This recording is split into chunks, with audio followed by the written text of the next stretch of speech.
Dis Ghana, c'est quoi la réalité d'un artiste? On les voit souvent comme un peu bohème, un peu rêveur, qui sont nés pour être artistes, mais c'est quoi la réalité? Oui, Olo, c'est vrai que c'est une bonne question. Bonjour à tous et bienvenue dans cette Créa News sous forme d'interview cette fois-ci. On voit ou lit souvent des artistes en interview qui sont bien placés dans leur domaine, une carrière et une réputation qui n'est plus à faire. Mais quelle est aujourd'hui la situation d'un artiste qui débute? Et pas après forcément des études d'art, mais en ayant commencé tard à toucher du doigt l'art. Ses défis, ses angoisses, la légitimité, on va en parler, le syndrome de l'imposteur aussi. On parle souvent aussi en entreprise des profils atypiques, des talents et des ressources cachées. Vous allez voir ici le profil de deux personnes qui justement illustrent très bien ces sujets. N'hésitez pas à noter vos questions en commentaire ou simplement si vous vous retrouvez dans ce qui est dit, faites-le savoir, c'est toujours appréciable. Je vous souhaite un bon visionnage, une bonne découverte. Merci encore à ces deux artistes et bon brush à vous.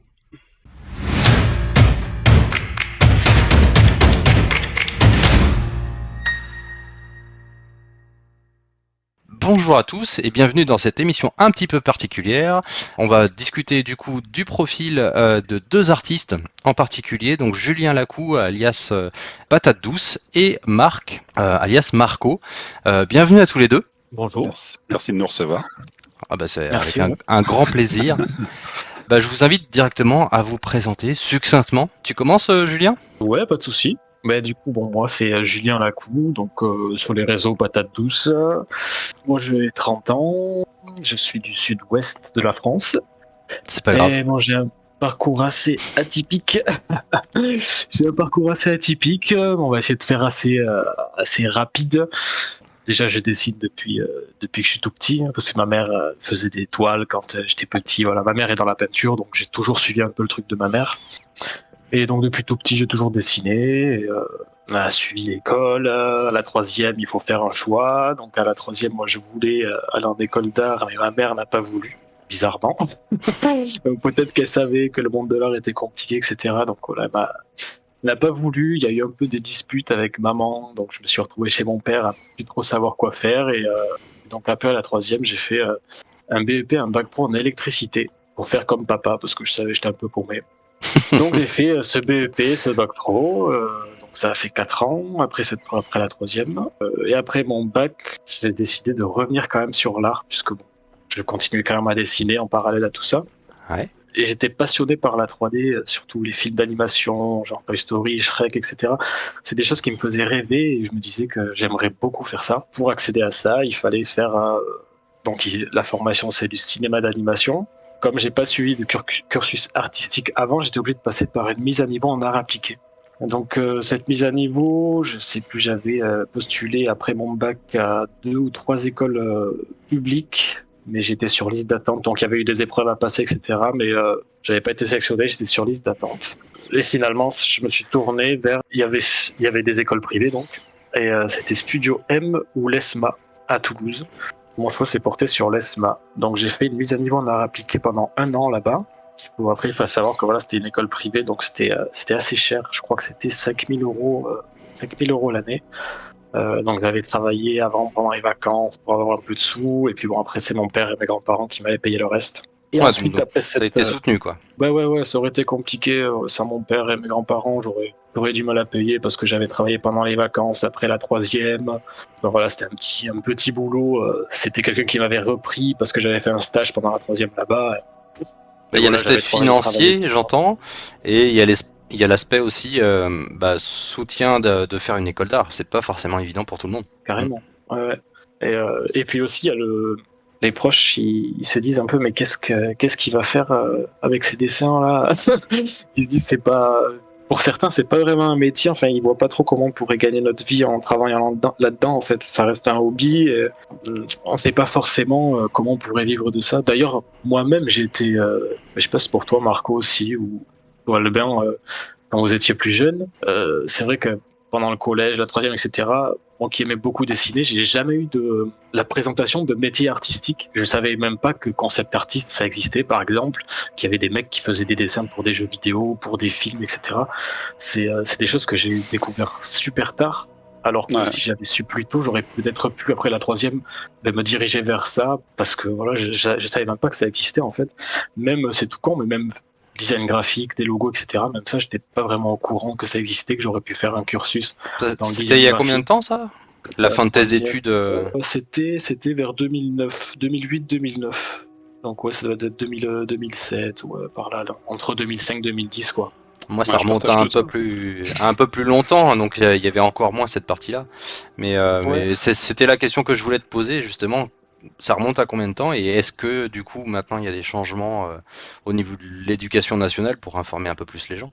Je laisse répondre Marco, du coup, sur le... Ah oui, je partage tout à fait, surtout que je suis d'une demi-génération plus vieux, donc c'était encore moins présent à mon époque. Donc à part les classes d'art plastique, C'est ça, exactement. Ouais. le monde de l'art, ça n'existait pas en fait, tout simplement.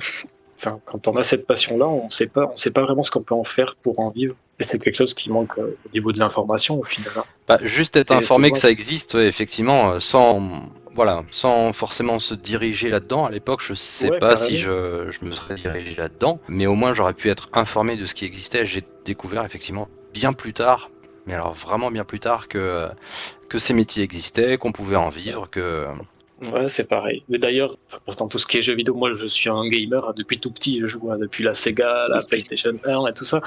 Le monde du jeu vidéo, ça me passionne à mort. J'ai jamais eu le truc de me dire je peux travailler dans ce domaine-là avec ce que je sais faire par rapport au dessin, etc. ouais. Pour moi, le seul métier qui était lié aux jeux vidéo à l'époque, c'était plutôt le journalisme, quoi, de faire les tests des jeux, etc. Mais j'avais pas du tout le côté des artistes qui bossent derrière, en fait. Après, c'est peut-être moi qui suis nul, hein. Mais Non, c'est des métiers invisibilisés. C'est ça. ouais, c'est. Alors maintenant, ça va. Je trouve que ça va mieux. On en parle de plus en plus.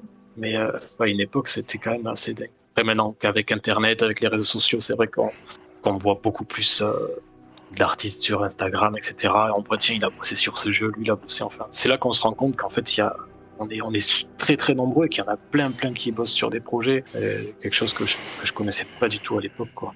Hmm. C'est ouf. Là, je rebondis là-dessus parce qu'effectivement, c'est une grosse chance pour les jeunes, entre guillemets, d'avoir tous ces réseaux sociaux-là, cette information, que ce soit YouTube, Instagram, etc.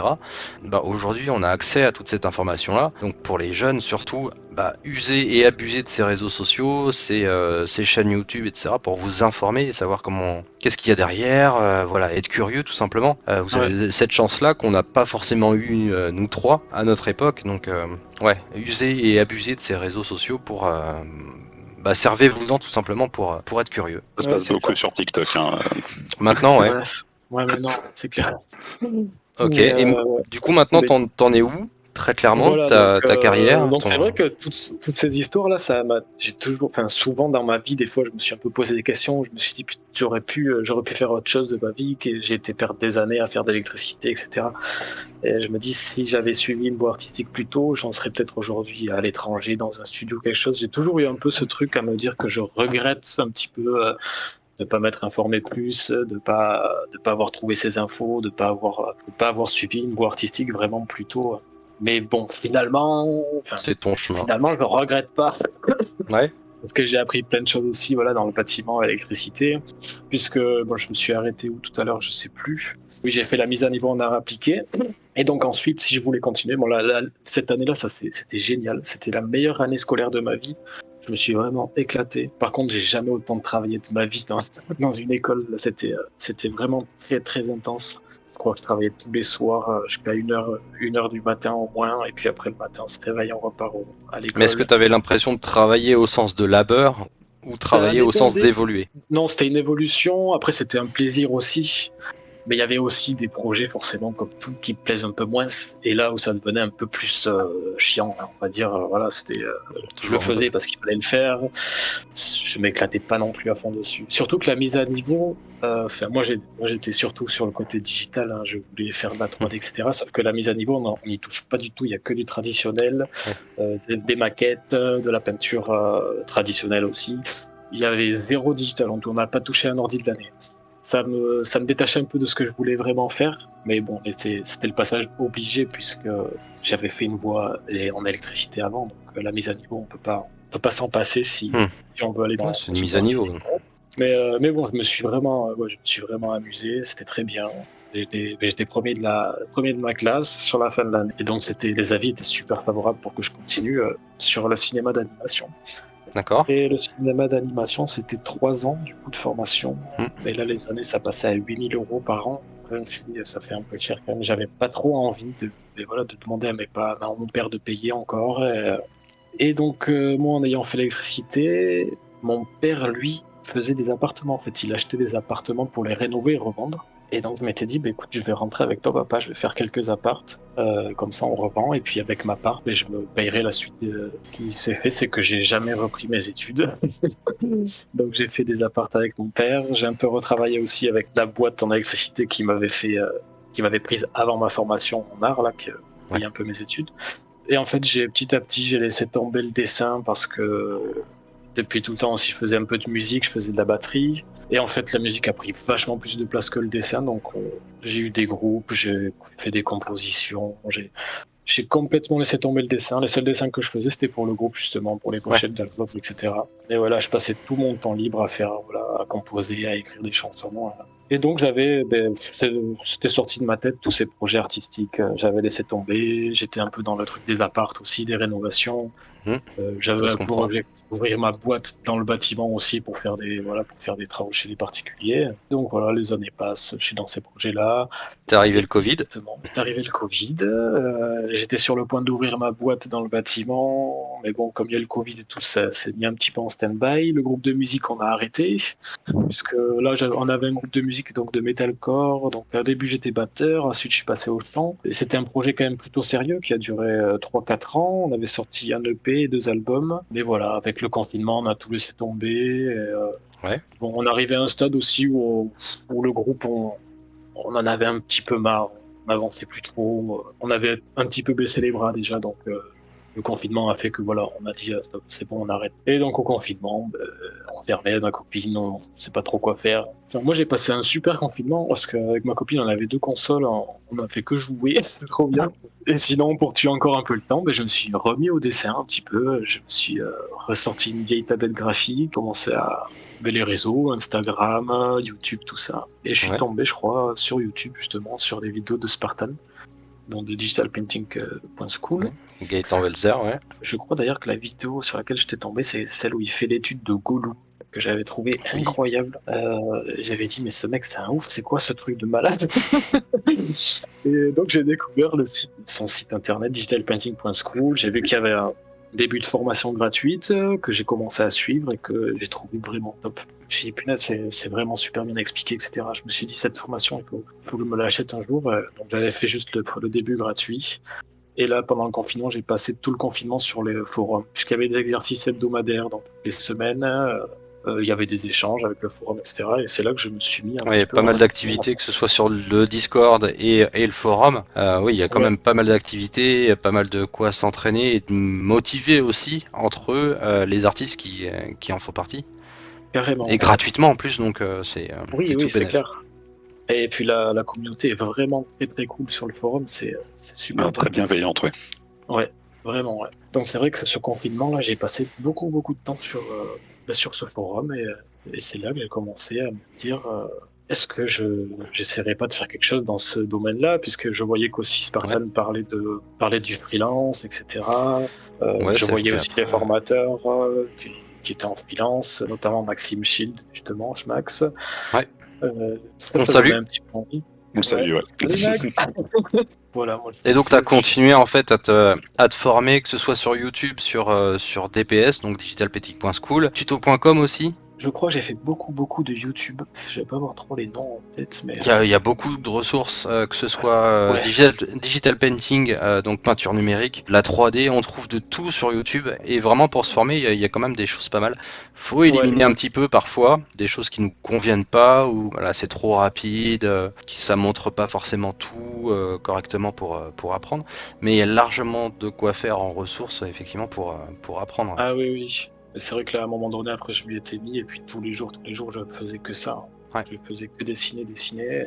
Et puis, toujours à me rêver de m'acheter cette formation, là, le programme indispensable de DPS. Je me disais, si là, dès que je peux, je me l'achète.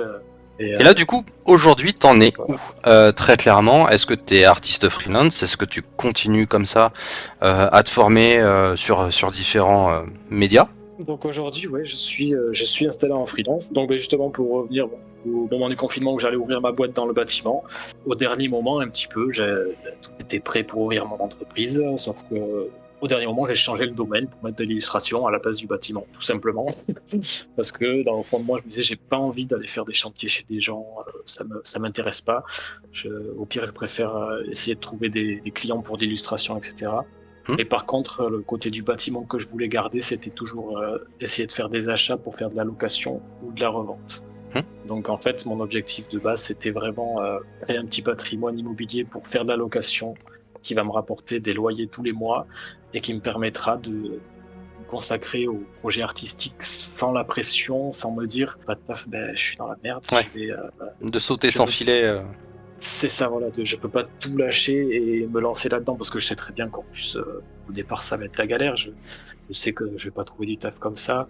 Et puis, à cette époque du confinement, pour moi, j'ai pas du tout le niveau pour proposer des prestations professionnelles. Donc, c'est là aussi que je me suis mis à fond à travailler tous les jours. Je me suis arraché pour vraiment arriver à me dire que là, c'est bon, j'ai le niveau pour proposer du taf à des gens. Mais à un moment donné, je me disais, là, vu ce que je fais, je peux pas appeler des gens pour leur dire, écoutez, regardez, je fais ça. Est-ce que vous voulez un dessin? Est-ce que vous voulez une illustration? Je me sentais pas du tout capable de faire des projets professionnels avec le niveau que j'avais. Donc j'ai beaucoup travaillé pour prendre du niveau aussi. Donc du coup, Voilà. aujourd'hui, tu es en Donc freelance, tu es aujourd'hui, concept voilà. artiste freelance. Plutôt illustrateur parce que j'ai jamais eu de boulot encore en tant que concept artiste pour l'instant. Ouais. Donc c'est plutôt des illustrations, ça va être beaucoup des couvertures de romans, ou alors pour des particuliers que j'ai trouvé, voilà, des gens qui écrivent leurs histoires et puis ils ont besoin d'une illustration pour illustrer leurs nouvelles. Ah, c'est intéressant Donc, ça. et sinon après je fais aussi du design graphique, donc des logos, des cartes de visite, des affiches. Je préfère faire de l'illustration, mais c'est du travail qui est peut-être un petit peu plus facile à trouver que de l'illustration, ou en tout cas qui est plus facile on peut demander des prix plus élevés, je trouve, pour du design graphique. Je sais pas si les gens apportent plus d'importance à l'image de leur entreprise plutôt qu'à quelqu'un qui vous demande une illustration. Et ouais, par exemple, de demander un logo à 400 ou 500 euros à quelqu'un, ça va passer mieux qu'une illustration à 500 euros, par exemple. J'ai du mal à trouver des clients qui ont le budget adapté vraiment à la prestation que je propose. D'ailleurs, sur mes premiers projets, j'ai vendu ma peau des fois. J'ai fait des petits projets à 100 euros alors que j'y ai passé, je sais pas, 3 ou 4 jours dessus. Ouais. Enfin, à un moment donné, on se dit non, c'est pas possible. Donc, petit à petit, bon, après, c'était Ouais, les premiers. Donc, il y avait le truc aussi que je me dis, est-ce que, voilà, j'ai pas forcément le niveau professionnel, etc. Je passe plus de temps que quelqu'un de normal l'aurait passé. Ouais, c'est Mais comme ça qu'on apprend aussi, ça fait partie de... ouais, Ça illustre le syndrome de l'imposteur, hein. exactement. Ouais. Aussi, ouais, on va revenir un petit peu plus tard. C'est Et marrant puis, comme c'est un beau profil atypique, effectivement. Toujours sympa de voir un petit peu ce qui est derrière une illustration, un dessin qu'on admire et on n'a pas forcément des gens qui viennent d'écoles d'art spécifiquement. Il y a quand même pas non, mal de ouais, gens c'est clair. qui sont auto-formés ou sur DPS ou sur YouTube et compagnie, donc c'est toujours intéressant. Ouais, je pense qu'il y en a plus qu'on le pense même. Oui, complètement. Et bah toi, Marco, te présenter un autre Ah. profil atypique. Oui, en effet. Alors moi, c'est Marco, donc j'ai 43 ans et je suis non pas artiste à temps plein, mais infirmier en psychiatrie de nuit. Je viens du nord de la France, région dunkerquoise. Comme Julien l'a expliqué précédemment, j'ai toujours adoré donc dessiner quand j'étais tout gamin. Malheureusement, après, la vie nécessitant donc des ressources, il fallait que je me tourne vers un avenir professionnel un petit peu plus pragmatique. Donc du coup, je suis devenu infirmier par la force des choses, un petit peu la pression parentale également, qui ne voyait pas d'un bon œil me voir partir vers quelque chose d'un petit peu plus abstrait à leurs yeux. Et donc, à partir de fin des années 90 jusqu'à il y a 3 ans, rien. Mais vraiment rien du tout. J'ai pas touché un stylo, un crayon. Ça a été donc une période un peu vide. Enfin, que j'ai tenté de combler malgré tout. Il fallait, je le ressentais au fond de moi qu'il fallait que je cherche quelque chose pour combler cette absence. Donc j'ai essayé de me mettre à la musique, sans succès. L'écriture d'un roman qui reste quelque part dans un coin de ma tête. Peut-être qu'un jour ça ressurgira. Au détour de YouTube, on cherchait à faire un cadeau à quelqu'un, une tablette graphique, et puis je tombe forcément sur une vidéo de Gaëtan Welser, Spartan. Encore lui. Encore lui, ouais. tous les chemins mènent à DPS. Hein. C'est clair. Donc du coup, j'ai creusé. Et puis la personne en question a bien apprécié son cadeau, mais ne l'a pas utilisé. Et moi, je m'en suis acheté une, et Ça du arrive. coup, je suis devenu complètement accro. Donc l'année 2021, enfin même fin 2020, je vais commencer en décembre. Ça a été mes premiers essais. Le début de la formation initiale, première partie, et j'ai continué à m'accrocher. J'étais vraiment bien lancé dedans. Oui, mon travail en fait nécessite parfois que je revienne 2 jours, donc ça casse complètement mon rythme. Et donc 2022-2023, j'ai eu un petit peu plus de baisse de productivité, on va dire. Donc, du coup, je suis un peu bloqué. Là, je suis encore à la deuxième partie de la formation. Il y en a 3 en tout, et j'espère bien Les la bases en mener dessin, si je me souviens bien. les bases en dessin, ouais. Ouais. Et là où il a fallu reprendre les crayons, le bon vieux papier, et puis apprendre à faire de la 3D avec de la 2D, ce qui est encore assez Ouais, à difficile. penser, Mm. pour les gens qui vont nous écouter, à penser en 3D, pas faire de la 3D pure avec un logiciel, mais à penser un dessin en 3D. Les volumes, la lumière, Les j'y ombres et suis compagnie. encore. Ouais. Je compte terminer la partie 2 cette année, et puis enchaîner ensuite avec la partie 3, les modules externes. Il y a Blender, il y a l'anatomie expert. Je pense bien abattre tout ce travail Carrément, dans les... c'est Ah bah oui. ambitieux, c'est très ambitieux, c'est cool comme projet parce que moi j'ai choisi particulièrement d'enlever la partie anatomie. Déjà c'est quelque chose qui m'intéresse moins et puis on peut pas tout faire. Donc du coup j'ai choisi plus la partie 3D, Blender et compagnie et enlever l'anatomie. Toi tu veux carrément tout faire. Ah, je suis très intéressé par le chara design et tout ça. Enfin, chara design, créature design, donc il est quand même important pour ma curiosité personnelle et pour ce que j'ai envie de faire, d'arriver à maîtriser ça du mieux que je peux. Donc voilà où j'en suis actuellement, c'est-à-dire toujours étudiant d'une certaine manière. Ouais. Je suis encore un bébé en art dans tous les sens du terme. Je suis une bille en histoire de l'art par exemple. Vu que j'ai découvert ça très récemment. Quand j'étais gamin, c'était forcément tout ce qui était iconographie des années 80, 90. J'ai vécu à une époque où il n'y avait pas Internet encore. Du coup, c'était les affiches de Melky, les affiches de Drustruzan, John Alvin. Donc du coup, ça me paraissait magique. Il fallait que je découvre un petit peu les secrets du magicien en coulisses, quoi. C'était important pour moi de décortiquer tout ça. Donc, du coup, j'ai l'impression d'être un peu dans le sein des singes. C'est une découverte, un émerveillement permanent. Est-ce que ça te va si je dis que t'as ouvert une porte à travers laquelle t'étais pas censé voir? Pas vraiment, parce que j'ai l'impression que j'y étais destiné de base, mais que les aléas, les vie La en vie. elle-même fait que tu te trouves un petit peu des voies divergentes Transverse, ouais. par rapport à ce qui était ce qui était destiné pour toi, quoi. Et Mhm. tu le découvres plus tard par le hasard. Ok, je C'est vais ça. finir par demander à Gaëtan, à Spartan de participer à la chaîne YouTube Créa News, à force de le citer. C'est vrai que quand même, moi c'est dingue tous les artistes que j'ai retrouvés sur Insta et je me suis dit, mais ils sont sur DPS parce qu'on reconnaît les exercices, etc. Ouais. Et on est très très très nombreux, c'est fou la communauté DPS qui est en fait sur les réseaux. C'est plusieurs dizaines de milliers de personnes. Ouais. C'est dingue. Comment dire, le travail en amont pour les cours, la communication de DPS est là. Les cours sont de qualité. Je pense que le site et les cours sont très bien construits. L'aspect, je commence les quelques exercices gratuitement, je vois si ça fonctionne. Puis quand on voit que ça fonctionne, on continue forcément les cours. Si on est vraiment intéressé, si on est passionné et motivé, je pense que c'est une grosse force. Après, par équité, il y a quand même d'autres formations, Oui, que tout ce à soit fait. sur tuto.com, artiste Ouais, autodidacte, Domestica également. ouais, Domestika c'est Domestika. sympa aussi, ouais. Mais moi par exemple, de toute façon, j'ai dit que j'ai travaillé à mort pour m'améliorer. Tout ce que j'ai fait, c'est en dehors de DPS, parce qu'à DPS, j'en suis toujours. Moi, c'est maintenant, ça va faire 1 an et demi, je crois, ou 2 ans que j'ai la formation. Et Ouais. je me suis arrêté au croquis du crâne. J'ai fait le croquis du crâne au tout début et j'ai pas continué encore. Parce que j'ai pas pris le temps parce que j'avais la rénovation d'appartement aussi en parallèle. Et la formation DPS, pour moi, je me disais que c'est la formation qu'il faut que je fasse à fond, à mort. En fait, je voudrais y consacrer tout mon temps dessus. Et donc, j'ai jamais fait un petit peu, faire 1 heure par-ci, 1 heure par-là, parce que je voudrais y passer vraiment plus de temps. Et donc, j'ai jamais trouvé ce temps-là pour m'y mettre à fond dessus. Au fil du temps, j'ai commencé à mettre un peu d'eau dans mon vin. Il y a certains exercices que j'ai skippés par manque de temps, et puis aussi parce que j'étais très exigeant avec moi-même et ça n'atteignait pas le niveau que j'espérais en fait. Il y a des exercices personnels qui sont demandés en fin de chapitre. Je vais commencer à les mettre de côté. C'est une illustration un peu personnelle ou quelque chose comme ça, et on se rend compte il nous manque des briques, il nous manque des niveaux pour arriver à donner vision à. Et puis ça vient naturellement petit à petit. Hein.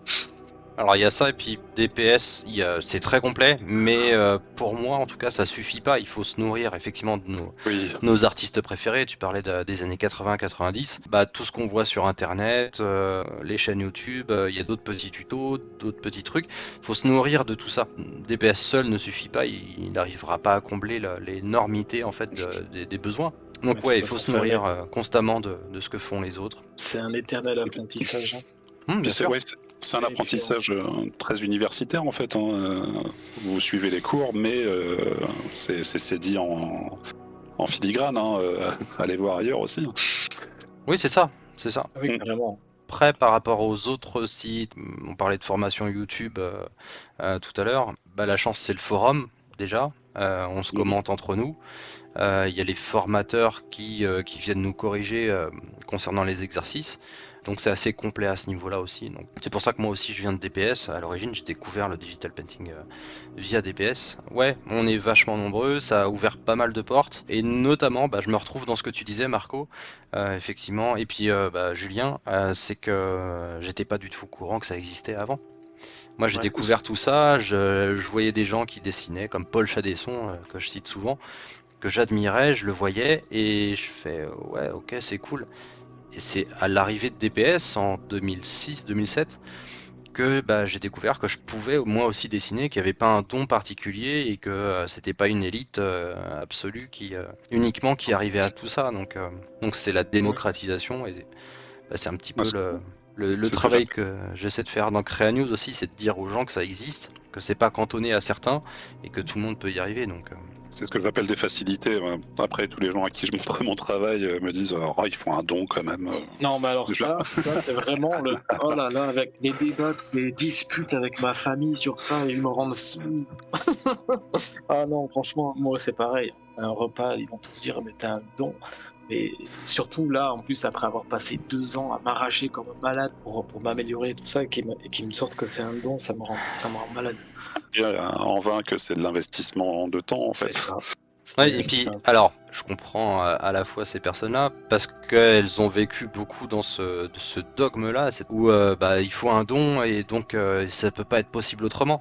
Pour vous, pour nous, c'est négliger tout le travail qui est en amont pour arriver à ce niveau-là. Et pour eux, en fait, c'est pas possible autrement que d'avoir un don, et que au final tu réagis comme ça parce que c'est de l'humilité. T'es juste humble par rapport à ce que tu fais, et qu'en fait tu sais pas que t'as un don.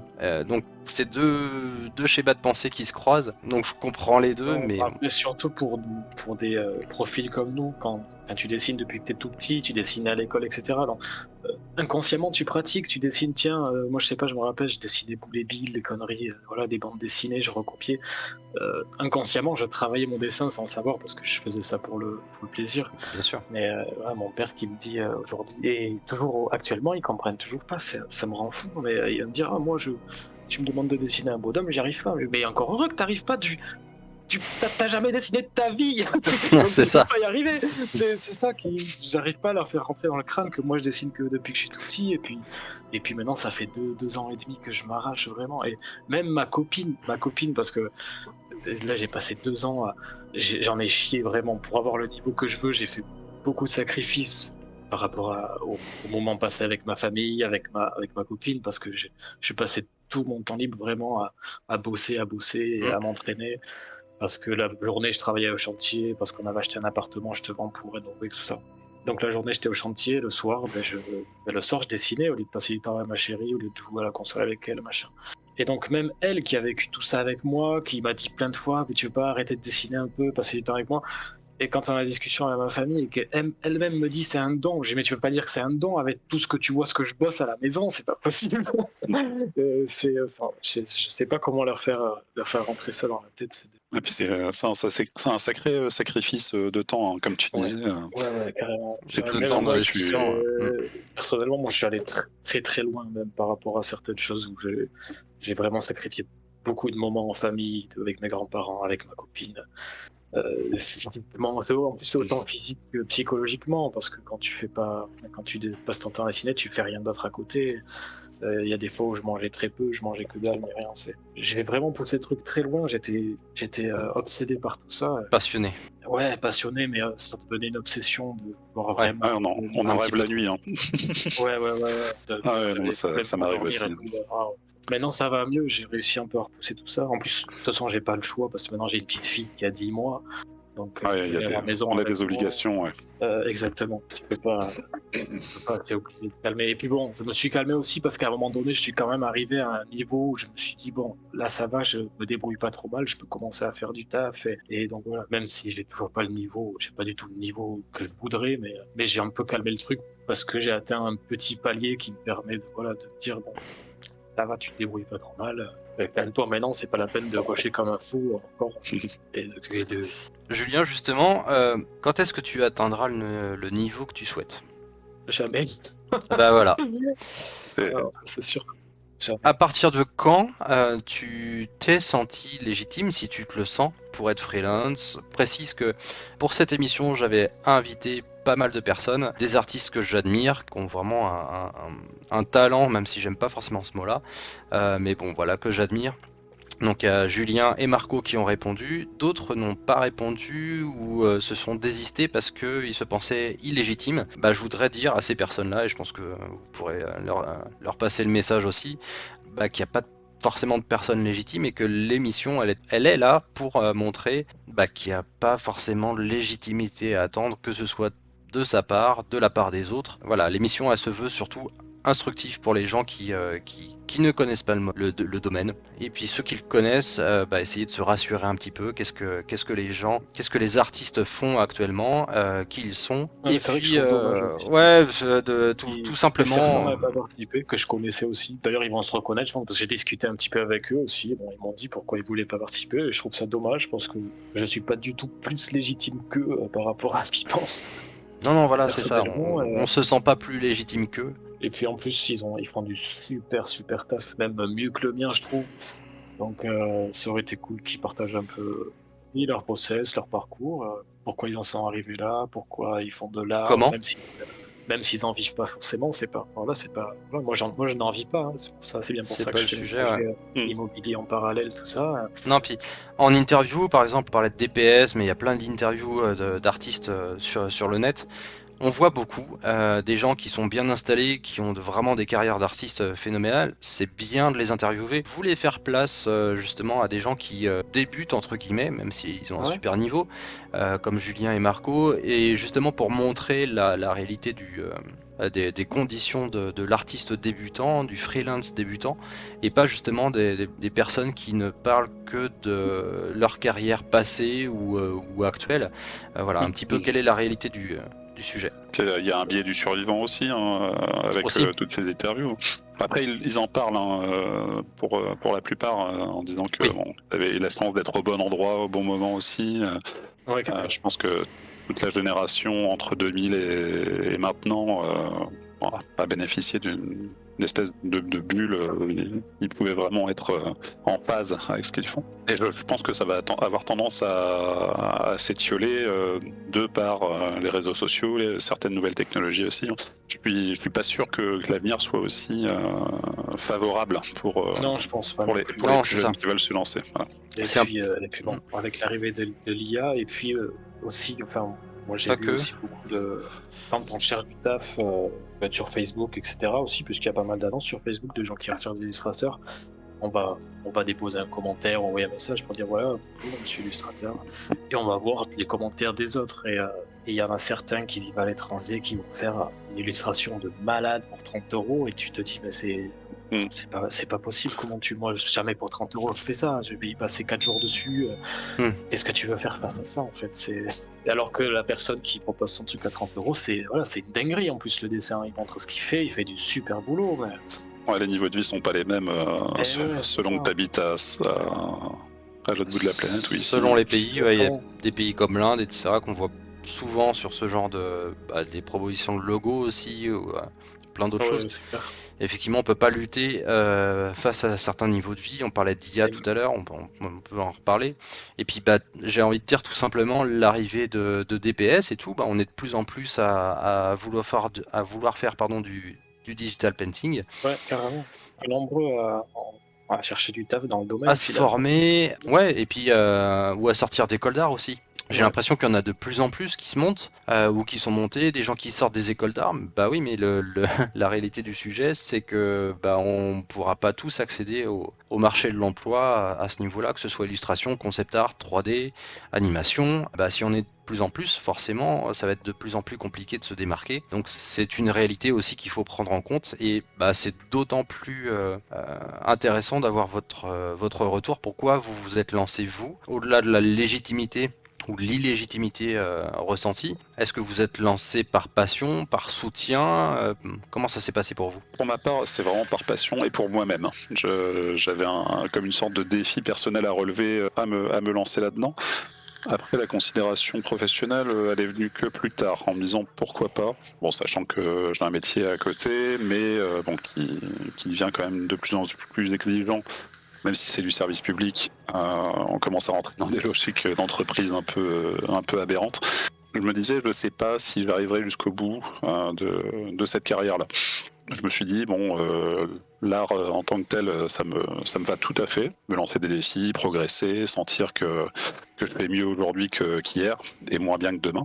Bon, le fait d'en faire un métier, je pense que ça viendra un peu plus tard au fil du temps. Je le dis un petit peu comme une blague, hein, pourquoi pas m'en servir pour arrondir ma retraite, quoi. On verra dans quel état sera le monde de l'art d'ici une vingtaine d'années à peu près. Voilà, donc en tout cas pour moi, j'ai le temps. Le temps que je joue contre moi, mais le temps est un peu avec moi sur ce coup-là. Je me dis, bon, il n'y a rien qui presse, on verra bien. Mais moi c'était la passion aussi. Et puis toujours dans ma vie ce regret au fond de moi qui me dit pourquoi t'as jamais rien tenté dans l'art en fait. C'est vraiment le confinement qui a fait le déclic. Et puis pendant les confinements, il y a eu aussi autour de moi des personnes qui voulaient des logos. J'ai eu 2 ou 3 demandes de logos en fait de connaissances qui m'ont fait un peu aussi me dire tiens, il y a des gens qui me demandent de faire des logos, pourquoi je me lancerai pas là-dedans? C'est là, à la base, je me suis lancé illustration, design graphique. J'étais plus tourné sur tout ce qui est logo, carte de visite, etc., puisque j'en avais fait pour des connaissances. Et c'est petit à petit que je suis passé un peu plus sur l'illustration parce que ça me plaît plus. Et ouais, voilà, moi, c'est toujours au moment du confinement qu'il y a eu ça, hein. Le déclic, la motivation de me dire j'ai pas envie de bosser chez des gens, j'ai pas envie de faire des chantiers chez des gens. Les chantiers, je les veux bien pour faire. Je veux bien travailler pour moi, faire des chantiers pour des apparts que je revends ou que je loue, mais j'ai pas envie d'aller m'emmerder à faire la salle de bain chez Ouais, si tu as quelqu'un. ta ressource financière d'un côté, tu peux te permettre du coup de partir C'est ça, sur quelque chose que exactement. tu aimes faire. Ouais, Je, c'est ça. je reviens juste sur Marco, du coup, ton soutien à toi, parce que Julien, tu as eu un petit peu de soutien de tes grands-parents et de ton père, si j'ai bien compris, C'est ça, ouais. Oui, financier, mais toi, du coup, Marco, tu es un petit peu plus vieux. c'était par mes propres On a le fonds, même hein, âge, hein, mais est-ce que tu as eu du soutien, que ce soit financier et du soutien Alors, effectif? soutien moral, ma famille me soutient entièrement dans ce que je fais, les amis, collègues également, à qui je montre mon travail et qui sont vraiment très, très favorables pour que je continue. Après, au niveau financier, moi je vais financer la formation par mes fonds propres. J'achète petit à petit ce dont j'ai besoin. J'essaie pour l'instant de pas partir dans une fièvre acheteuse d'assets ou Ouais, alors, d'add-on hors de prix. J'essaie de me calmer à ce niveau-là, de ouais. faire en fonction de ce que je sais faire, de ce que je sais utiliser. Mais Ça sert à rien ça, que je parte dans des produits dont je n'ai pas l'utilité. Pour oui, revenir au soutien moral, je trouve ça super important aussi d'être bien entouré et entouré de personnes qui croient en ce qu'on fait. J'ai eu du mal, moi, un petit peu, justement, quand j'ai dit à à mes grands-parents, à mon père et tout ça, que je leur ai dit, écoutez, je vais pas me lancer dans le bâtiment, parce que pour eux, c'est un peu l'ancienne génération, ils disent le bâtiment, ben, c'est le truc qui te fait vivre, hein, voilà, t'auras Ouais. toujours du taf là-dedans. Quand je leur ai dit, écoutez, j'ai pas envie de faire ça, je vais me lancer dans le logo, tout ça. Ils m'ont dit, mais enfin, vous voyez pas trop qu'est-ce que c'est un logo, je Mm. vais leur montrer. Tu vois, ta boîte de pâté, là, ben, il y a un graphiste qui a fait le logo. Et donc, voilà, petit à petit, ils voient que bon, j'ai un peu de boulot de temps en temps, tout ça, et ils disent, ah, bien, c'est bien. Mais après, ils voient aussi, ils sont rassurés sur le fait que je continue les apparts aussi, sur la location et tout ça. Ouais, puis De toute façon, c'est d'autres générations, que ce soit ton père ou tes grands-parents, ouais, carrément. avec un autre style de vie, avec des métiers qu'on avait toute notre carrière jusqu'à la retraite, et c'est plus le cas franchement aujourd'hui, de moins en moins en tout cas. Donc ouais, il y a peut-être cette difficulté de compréhension aussi entre deux mondes Ouais, qui au se... départ, ça a été un peu compliqué avec eux. Et bizarrement, ma mère qui m'avait un peu laissé tomber après la troisième, c'était celle qui me soutenait le plus maintenant dans mes projets artistiques, qui était à fond dedans, quoi. Et puis bien sûr, ma copine, je la remercierai jamais assez parce que après tout ce que j'ai fait subir, avec tout le taf que j'ai fait, tous ces moments. Bon, après, ma copine, on est ensemble depuis 15 ans, on s'est rencontrés au lycée, donc voilà, on se connaît très bien. Mais j'ai beaucoup de soutien de sa part. Et puis c'est elle aussi qui assure un petit peu les revenus, puisqu'elle travaille. Voilà, elle assure un petit peu aussi les revenus pendant que moi, je joue avec mes petits projets là. Et voilà, j'aurais pu tomber sur quelqu'un qui me dirait, écoute, tu laisses tomber tes trucs, ça marche pas Mm. ou quoi, Ouais. Effectivement. et il va te trouver un taf et arrête tes conneries, quoi, tu vois. Mais c'est vrai que ça peut être vécu par les autres juste comme une énième lubie, hein, surtout, comme je disais, par rapport à l'âge où je vais, voilà, la crise de la quarantaine, on essaie de se trouver une voie, on sait pas acheter Je une sais pas de voiture, quoi on tu essaie de pas parles. faire autre chose. Mais oui, effectivement, ça, Donc, ouais. Donc, le, voilà, le, c'était super le regard extérieur a quand même son importance, l'air de rien. Ouais, vraiment, ouais. Non, bon, même moi, personnellement, bon, maintenant j'ai réservé des appartements, etc. Mais à un moment donné, un petit peu, j'étais un peu sur le truc, voilà, ma copine, elle partait bosser, et puis moi, je passais mon temps à apprendre à dessiner, à apprendre des trucs, et je me disais, mais qu'est-ce que tu branles? Est-ce que tu vas réussir à faire quelque chose avec ce que tu fous là? Parce que quand tu ramènes pas d'argent, on se sent un peu coupable sur le fait on se dit un petit peu qu'on fout rien, tu vois. Ouais. Alors que Alors que bon, la pression est là, quoi. tu fous pas rien, mais j'étais bien sûr que ma copine est très compréhensive, et puis elle m'a jamais rien reproché sur ce côté-là.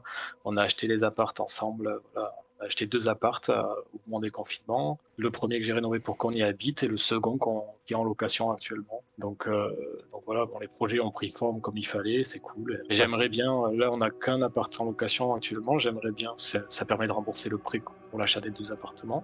Mm. J'aimerais bien là qu'on trouve autre chose, un autre projet qui me permettra d'apporter encore un loyer, qui permettra de louer l'appart où on habite actuellement. Ça fera 2 apparts en location, plus un petit studio que je pourrais aménager dans une maison. Mhm. Enfin, voilà. Moi, l'objectif, c'est vraiment de m'assurer, voilà, des loyers. Ouais, bien Et sûr. puis après, D'avoir une tranquillité financière. exactement. Ouais, Surtout que c'est moi, en ce important. moment, j'ai ma fille, et je garde ma fille. Maintenant, elle va à la crèche. Avant, elle n'allait pas à la crèche, c'était compliqué. Maintenant, elle va à la crèche 3 fois par semaine, et je l'ai donc quand même 2 jours par semaine. Donc, quand la petite est à la maison, on peut rien faire, hein. C'est pas la peine d'y penser, j'ai beau Non. essayer. C'est même pas la peine. Il y a Donc, je d'autres me dis priorités aussi maintenant, surtout. ouais, clairement. Donc, J'ai je me connu dis, ça.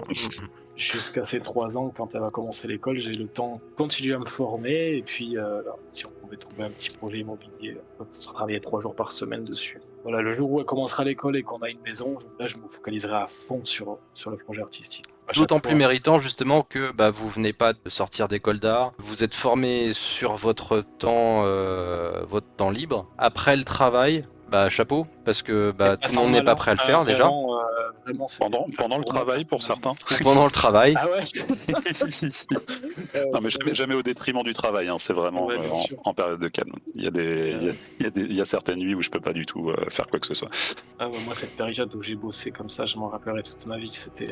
Non, mais justement, voilà, vous êtes vraiment méritant parce que je vois des gens qui sont en école d'art ou qui sortent d'école d'art et qui pensent que tout de suite Ubisoft va sonner à leur porte et compagnie, et que c'est pas le cas, et qui tombent en dépression, alors que il y a des gens comme vous qui se forment, qui s'auto-forment et qui dépassent tout ça au-delà des limites personnelles, financières, etc. Donc voilà, chapeau, tout simplement, et chapeau à tous ceux qui le font. Merci. Merci, ouais. Mais courage à ceux qui le sont dedans. Oui. Et en situation moins confortable que la nôtre. Hein, parce que, Ouais, c'est ça. C'est clair, c'est clair. là, ça va. Hein, c'est vrai que c'est pas la galère, hein, c'est pas la misère. Non, c'est vrai, ouais, c'est garant. Alors du coup, ce serait quoi pour vous la reconnaissance? Est-ce que ce serait la reconnaissance d'un petit taf ou par exemple un CDD, un CDI dans un studio? Qu'est-ce que ce serait pour vous chacun? Moi, un petit peu mon rêve, ce serait de faire une illustration pour une carte Magic. Juste une, tu vois. Qui est mon nom en bas d'une carte Magic. Juste une et j'aurais accompli un truc vraiment. mais sinon, j'aimerais bien une place en studio. Le problème, c'est que j'habite dans une petite ville où il n'y a pas de studio. Donc je sais pas si un jour je trouverai une place à T'es à Pau, distance. c'est ça? Ouais, maintenant à Tarbes, c'est pas loin de Pau. Et ouais, c'est dans le coin, quoi. Je sais qu'il y a Mais, des studios vers Toulouse, effectivement. ouais, il y a Toulouse, Bordeaux.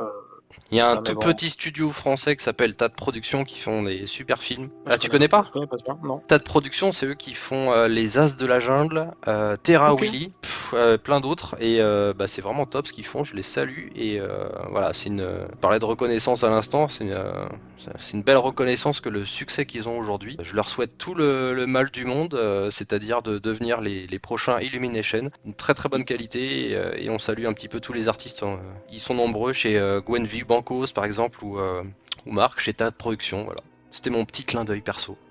Mais salut, bonne chance à eux. Ouais, bah après voilà, un objectif, je sais pas vraiment. Après moi, en fait, mon objectif, ça reste vraiment sur le long terme, d'avoir des loyers qui tombent et puis avoir le luxe de pouvoir choisir mes projets artistiques et de pouvoir mettre des tarifs vraiment Adapté, réels par rapport à la ouais. prestation que je propose, Mm. de plus brader mes prix et puis dire voilà, bah, écoute, ça fait 800 €, si tu veux pas, c'est pas grave, moi je m'en fous, j'ai mes loyers derrière en fait. Hein. Ouais. Donc voilà, c'est Pouvoir vraiment dire cette merde. liberté, voilà, exactement.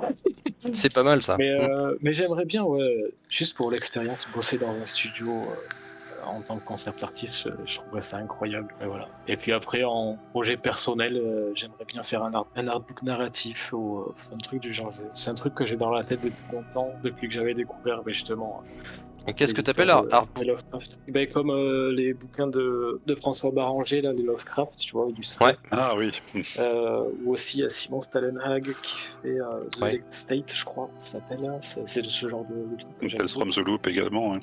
En fait, un bouquin qui raconte une histoire, mais qui est avec de magnifiques illustrations sur chaque page, quoi. C'est un truc qui me plairait.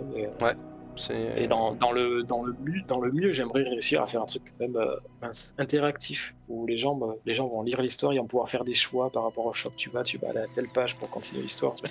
C'est un peu compliqué, mais c'est quelque chose que je réfléchis, ou un projet que je ferai sûrement un jour dans ma vie, c'est pratiquement sûr. Là, on est deux parce que moi aussi c'est un truc que j'aimerais bien faire. Ah ouais, c'est cool. Là, justement, avec ce projet de roman que j'avais commencé il y a pas mal d'années maintenant, j'avoue que pouvoir mettre certaines choses en image m'aiderait beaucoup. Hein. Bah, moi, ce serait juste plus de visibilité en fait sur les réseaux. Et également un site qui est en construction qui devrait arriver d'ici quelques temps. Je crois que je m'arrange avec un ami qui s'en occupe.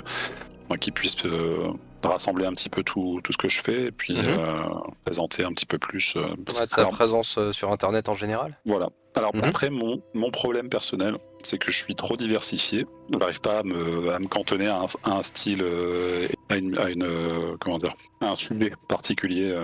J'aime bien varier en fonction de l'envie du moment. Donc ça peut passer d'un portrait à un paysage, À de la fantasy et de la SF. C'est ça.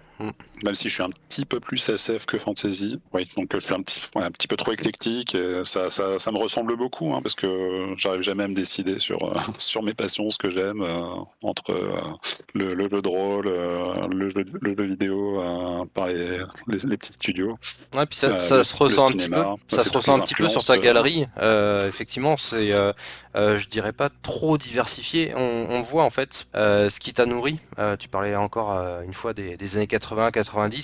Donc tout ça, ça t'a nourri et t'essaies de le transpirer un petit peu, si je puis me permettre, à travers tes dessins. T'as envie de tout faire, tout ce que t'as pas vu faire auparavant, c'est ça? C'est ça. Et j'ai l'impression vraiment que tu transpires tout ça et que t'as envie. Donc c'est ça qui me plaît chez toi. Merci. Mais c'est peut-être aussi ce qui me freine dans ma diffusion en tant qu'artiste. Hein. Les réseaux, on voit c'est très... ce qui marche sur Instagram, c'est les gens ils font toujours le même sujet en fait. Ouais. Les caractère designers vont faire toujours des personnages, ils vont jamais aller à côté. Les environnements d'artistes, toujours des environnements. C'est très bien. Enfin, c'est ce qui leur ressemble. Mais moi, je ressemble à quoi? Un petit peu à tout et j'avais pas envie de dire à rien parce que À toi. ça reste que C'est bien à moi. tu touches un petit peu à tout et que tu vois ce qui te plaît, c'est le plus important. Mais du coup, ouais. Pas Mais se forcer à faire un contenu adapté. Non. Mais pour se vendre, c'est compliqué. Toujours. Ouais. Mais de toute façon, les réseaux, moi, j'ai essayé un petit peu. J'ai passé des fois, des mois. Là, c'est pareil, c'est encore du temps qu'on y passe. C'est 70%, je crois que c'est Sébastien Hu qui disait que c'était environ 70% de son temps, non pas à créer, non pas à dessiner, mais à réseauter, à poster sur les réseaux, etc. Non, ouais, c'est énorme. Et puis, il faut produire l'image qu'on va poster aussi, donc bien sûr.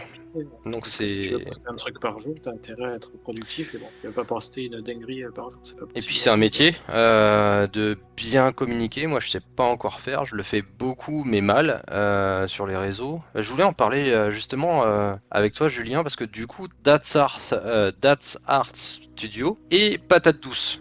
J'ai envie de dire, on sait pas du coup lequel chercher sur les réseaux. Parce que Patate Douce, c'est un pseudo que je me traîne depuis très longtemps, que j'ai toujours gardé depuis des années.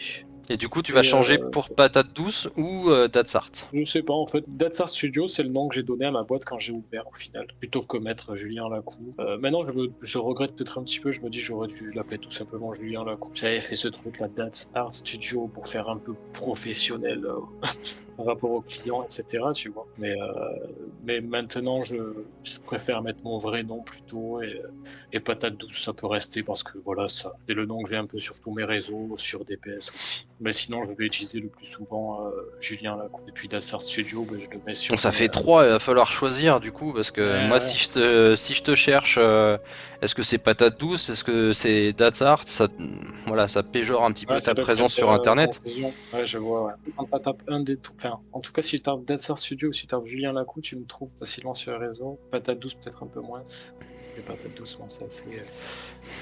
Il y a beaucoup de patates douces, à mon avis. C'est ça. Moi, ce que je conseillerais, c'est d'en choisir un et de s'y tenir un petit peu partout. Ouais, puis ça marche.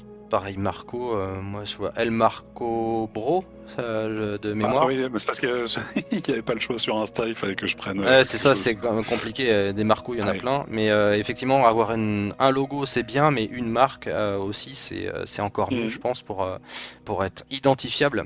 On s'identifie à un logo, on s'identifie à une marque, et effectivement.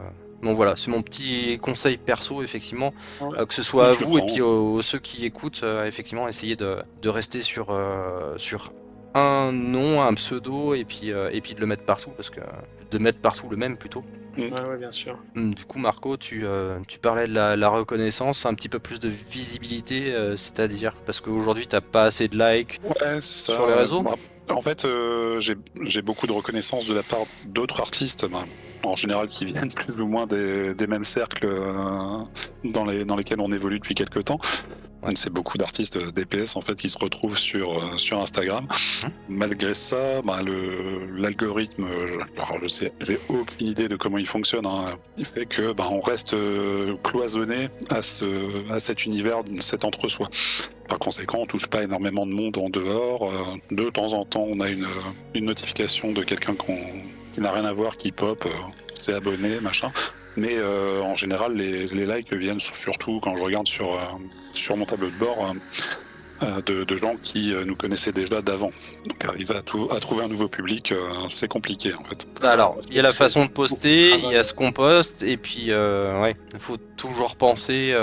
On avait fait une émission sur l'ascension des artistes, justement sur les posts des réseaux sociaux. C'était animé avec Patrice Lemarie de Yamag. On avait parlé de Instagram, de Facebook, de ArtStation, etc. Alors déjà, avoir un site personnel et pas celui dépendant, par exemple, de Adobe Portfolio ou ArtStation. Donc d'avoir un site, t'en parlais tout à l'heure, Marco, tu vas voir bientôt le tien. Je pense que c'est essentiel d'avoir la main mise sur le contenu et le contenu qui visite son site, etc. Ça, c'est déjà essentiel. Et puis, les algorithmes, en fait, ils dépendent de chaque plateforme et c'est compliqué de s'adapter. Et puis, c'est changeant au fil du temps. Instagram, ça change en 3 ans, là, par exemple. L'algorithme, il a complètement changé. Les hashtags, ils changent aussi. Donc, il n'y a pas une seule manière de faire. Et même quand on l'a trouvé, quand on a trouvé la bonne, elle risque de changer quelques temps après. Donc, c'est vraiment pas évident. Du coup, abonnez-vous. Je mettrai tous les liens en description de la vidéo. Abonnez-vous du coup à Patate Douce, à Julien Lacou et Marco sur Instagram, etc. Essayez de découvrir un petit peu ce qu'ils font et comment ils le font. Parce que là, du coup, je présente qui ils sont. Ok, donc la reconnaissance sur les réseaux, des likes et compagnie, ouais, ça c'est une bonne chose. T'as une chaîne, t'as un TikTok? Non, pour l'instant, j'ai essayé de me. Parce que TikTok, si tu cherches un peu à percer, entre guillemets, je trouve que ça marchait vraiment pas mal. Après, TikTok, ça fonctionne beaucoup par vidéo et Voilà, je fais après, je fais très peu de workflow. D'accord. Parce que C'est moi, parce je faisais à un moment donné, je sortais un sketch tous les jours dessus, et voilà, un petit croquis de paysage que je mettais en Ouais, timelapse, et ça marchait bien, tu vois. Je récupérais chaque jour, à chaque vidéo, je récupérais 5 ou 6 abonnés de gens que je connaissais pas, tu vois. j'ai pas suffisamment, enfin, j'ai pas le matériel et suffisamment de maîtrise en fait pour faire Ah ouais. du workflow en vidéo, donc Mais après, le ça demande quand même du temps me manque aussi. Ouais. Ouais, carrément. Ouais, je sais qu'ils font, enfin TikTok fait maintenant, ou alors des CapCut via Instagram et TikTok. En gros, tu animes ton image, ça peut marcher. C'est ce que je fais de temps en temps, même sur TikTok, ça marche. Ah oui, avec le petit effet, ouais, CapCut. Ouais, mais alors sur TikTok, c'est déjà intégré. D'accord. Donc il n'y a pas besoin de faire de grosses retouches. Alors, après, je le fais très mal, c'est juste pour être présent. Il y a moyen de faire des trucs sympas juste avec une image, pas sans forcément workflow et compagnie. Ouais. Mais ouais, enfin, les réseaux, moi, ça m'a gavé. Ah, c'est J'ai casse-pied. j'ai J'ai mis- pris un peu de distance. Hein. J'ai été vraiment très impliqué l'année dernière. Je sais plus quand j'ai commencé en juin 2022. Pendant un an, oui, vraiment, ça a été très intense. Et puis après, bon, j'ai pris un peu de distance, essayer de justement éviter de tomber dans le piège, parce qu'on peut être vite accro aussi à regarder qui est-ce qui a vu, qui est-ce qui a liké. Ouais. Surveiller les chiffres, etc. C'est le mauvais côté des choses.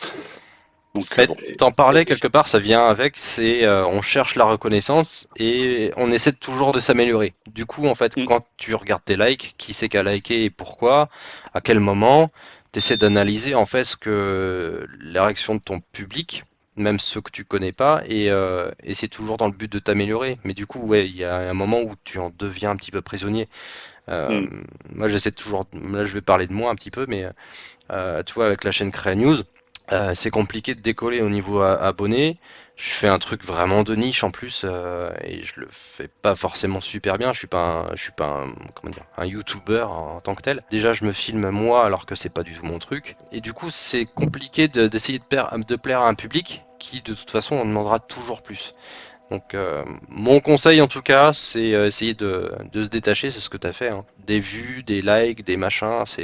Non, mais Oui, de poster pour soi avant tout, mais c'est vrai que. ça. Bon. Ouais. Mais surtout qu'en plus, la plupart du temps, tous les gens qui vont réagir, qui vont aimer, parce que bon, à la base, un petit peu, si tu cherches à avoir une communauté, c'est pour au final vendre ton produit ensuite, hein, c'est pour trouver du taf, pour trouver des gens qui veulent. Le problème, c'est que la plupart des gens qui réagissent, c'est d'autres artistes qui ne vont pas t'acheter des illustrations. Bien sûr. Donc moi, tout ce temps-là que je consacrais au réseau, je préfère le consacrer à chercher des clients ailleurs, plutôt que galérer avec le réseau.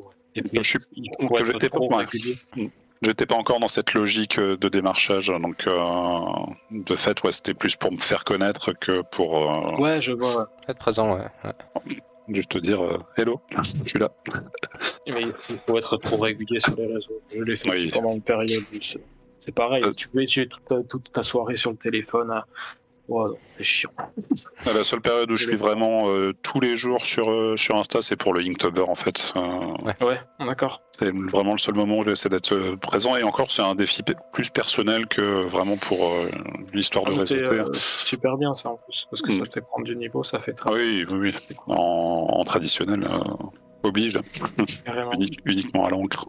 Julien, je suis un curieux, croc. du coup, comment tu fais pour toi démarcher des clients? Moi, c'est beaucoup sur Facebook, du coup. Mhm. J'ai trouvé pas mal de clients là-dessus. Voilà, sinon, bah ouais, recherche.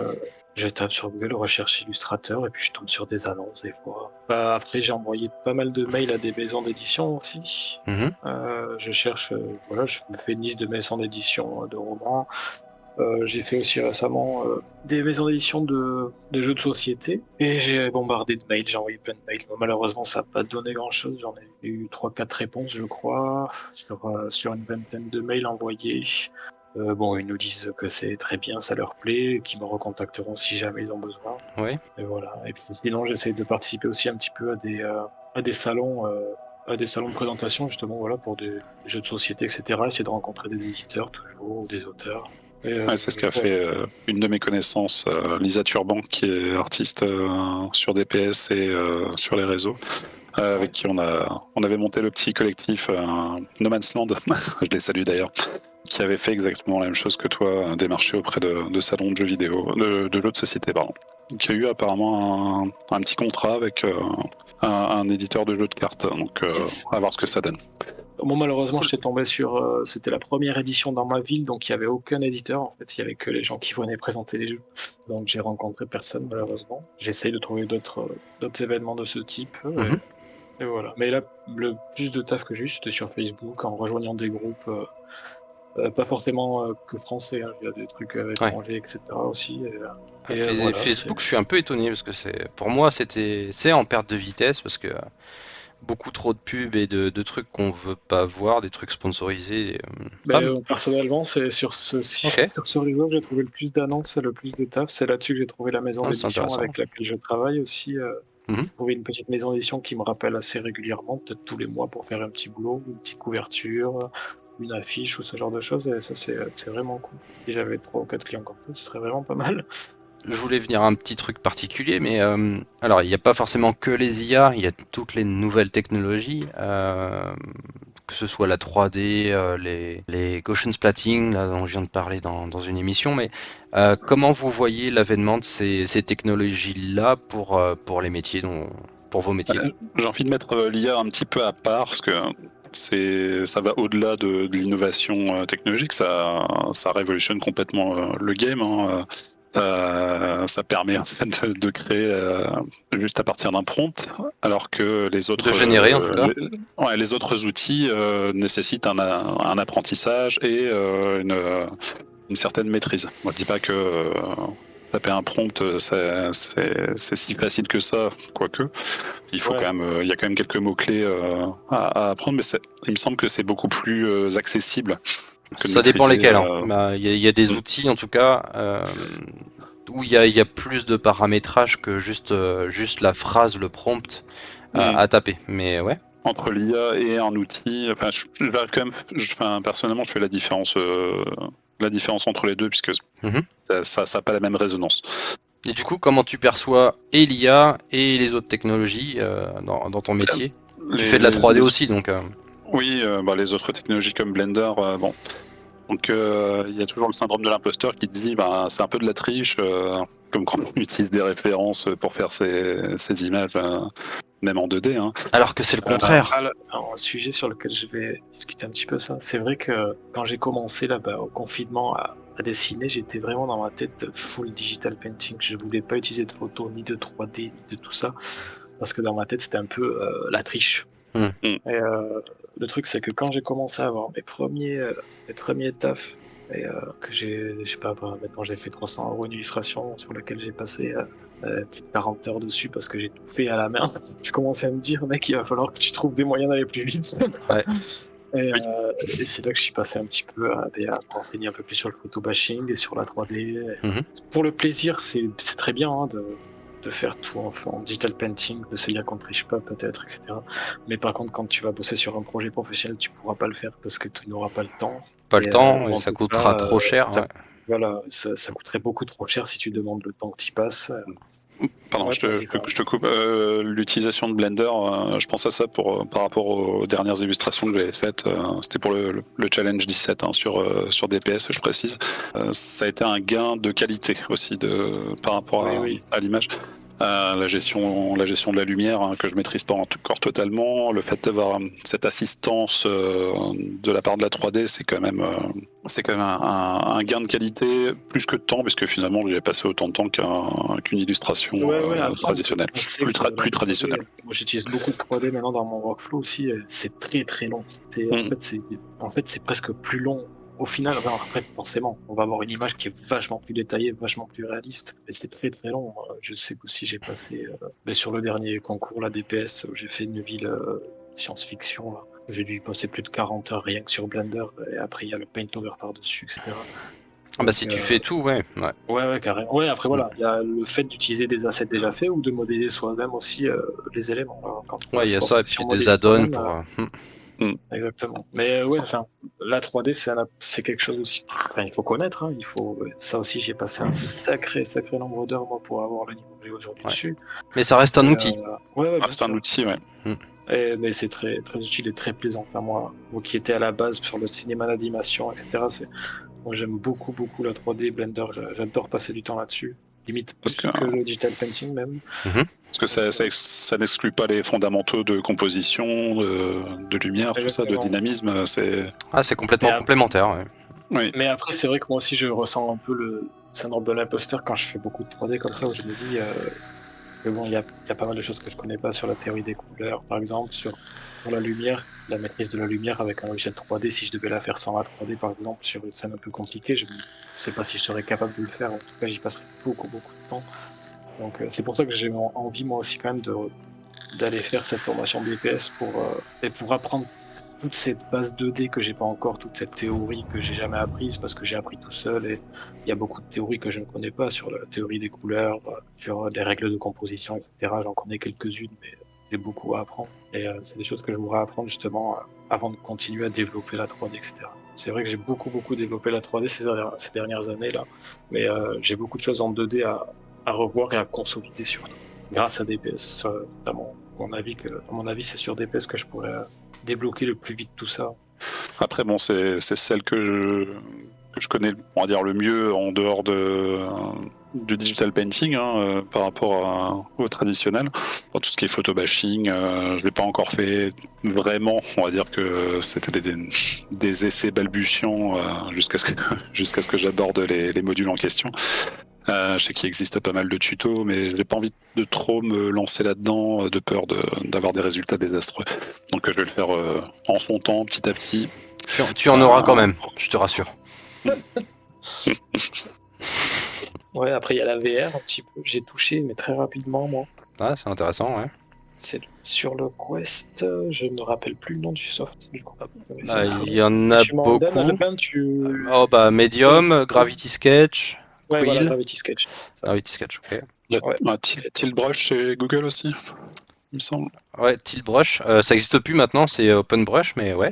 D'accord, t'es resté là-dessus. Ouais, ils ont fermé le... En nouvelle technologie, moi, à part la 3D, un peu de photo et puis le VR, j'ai jamais. Enfin, en tout cas, pour moi, le travail que je fais là, j'ai pas.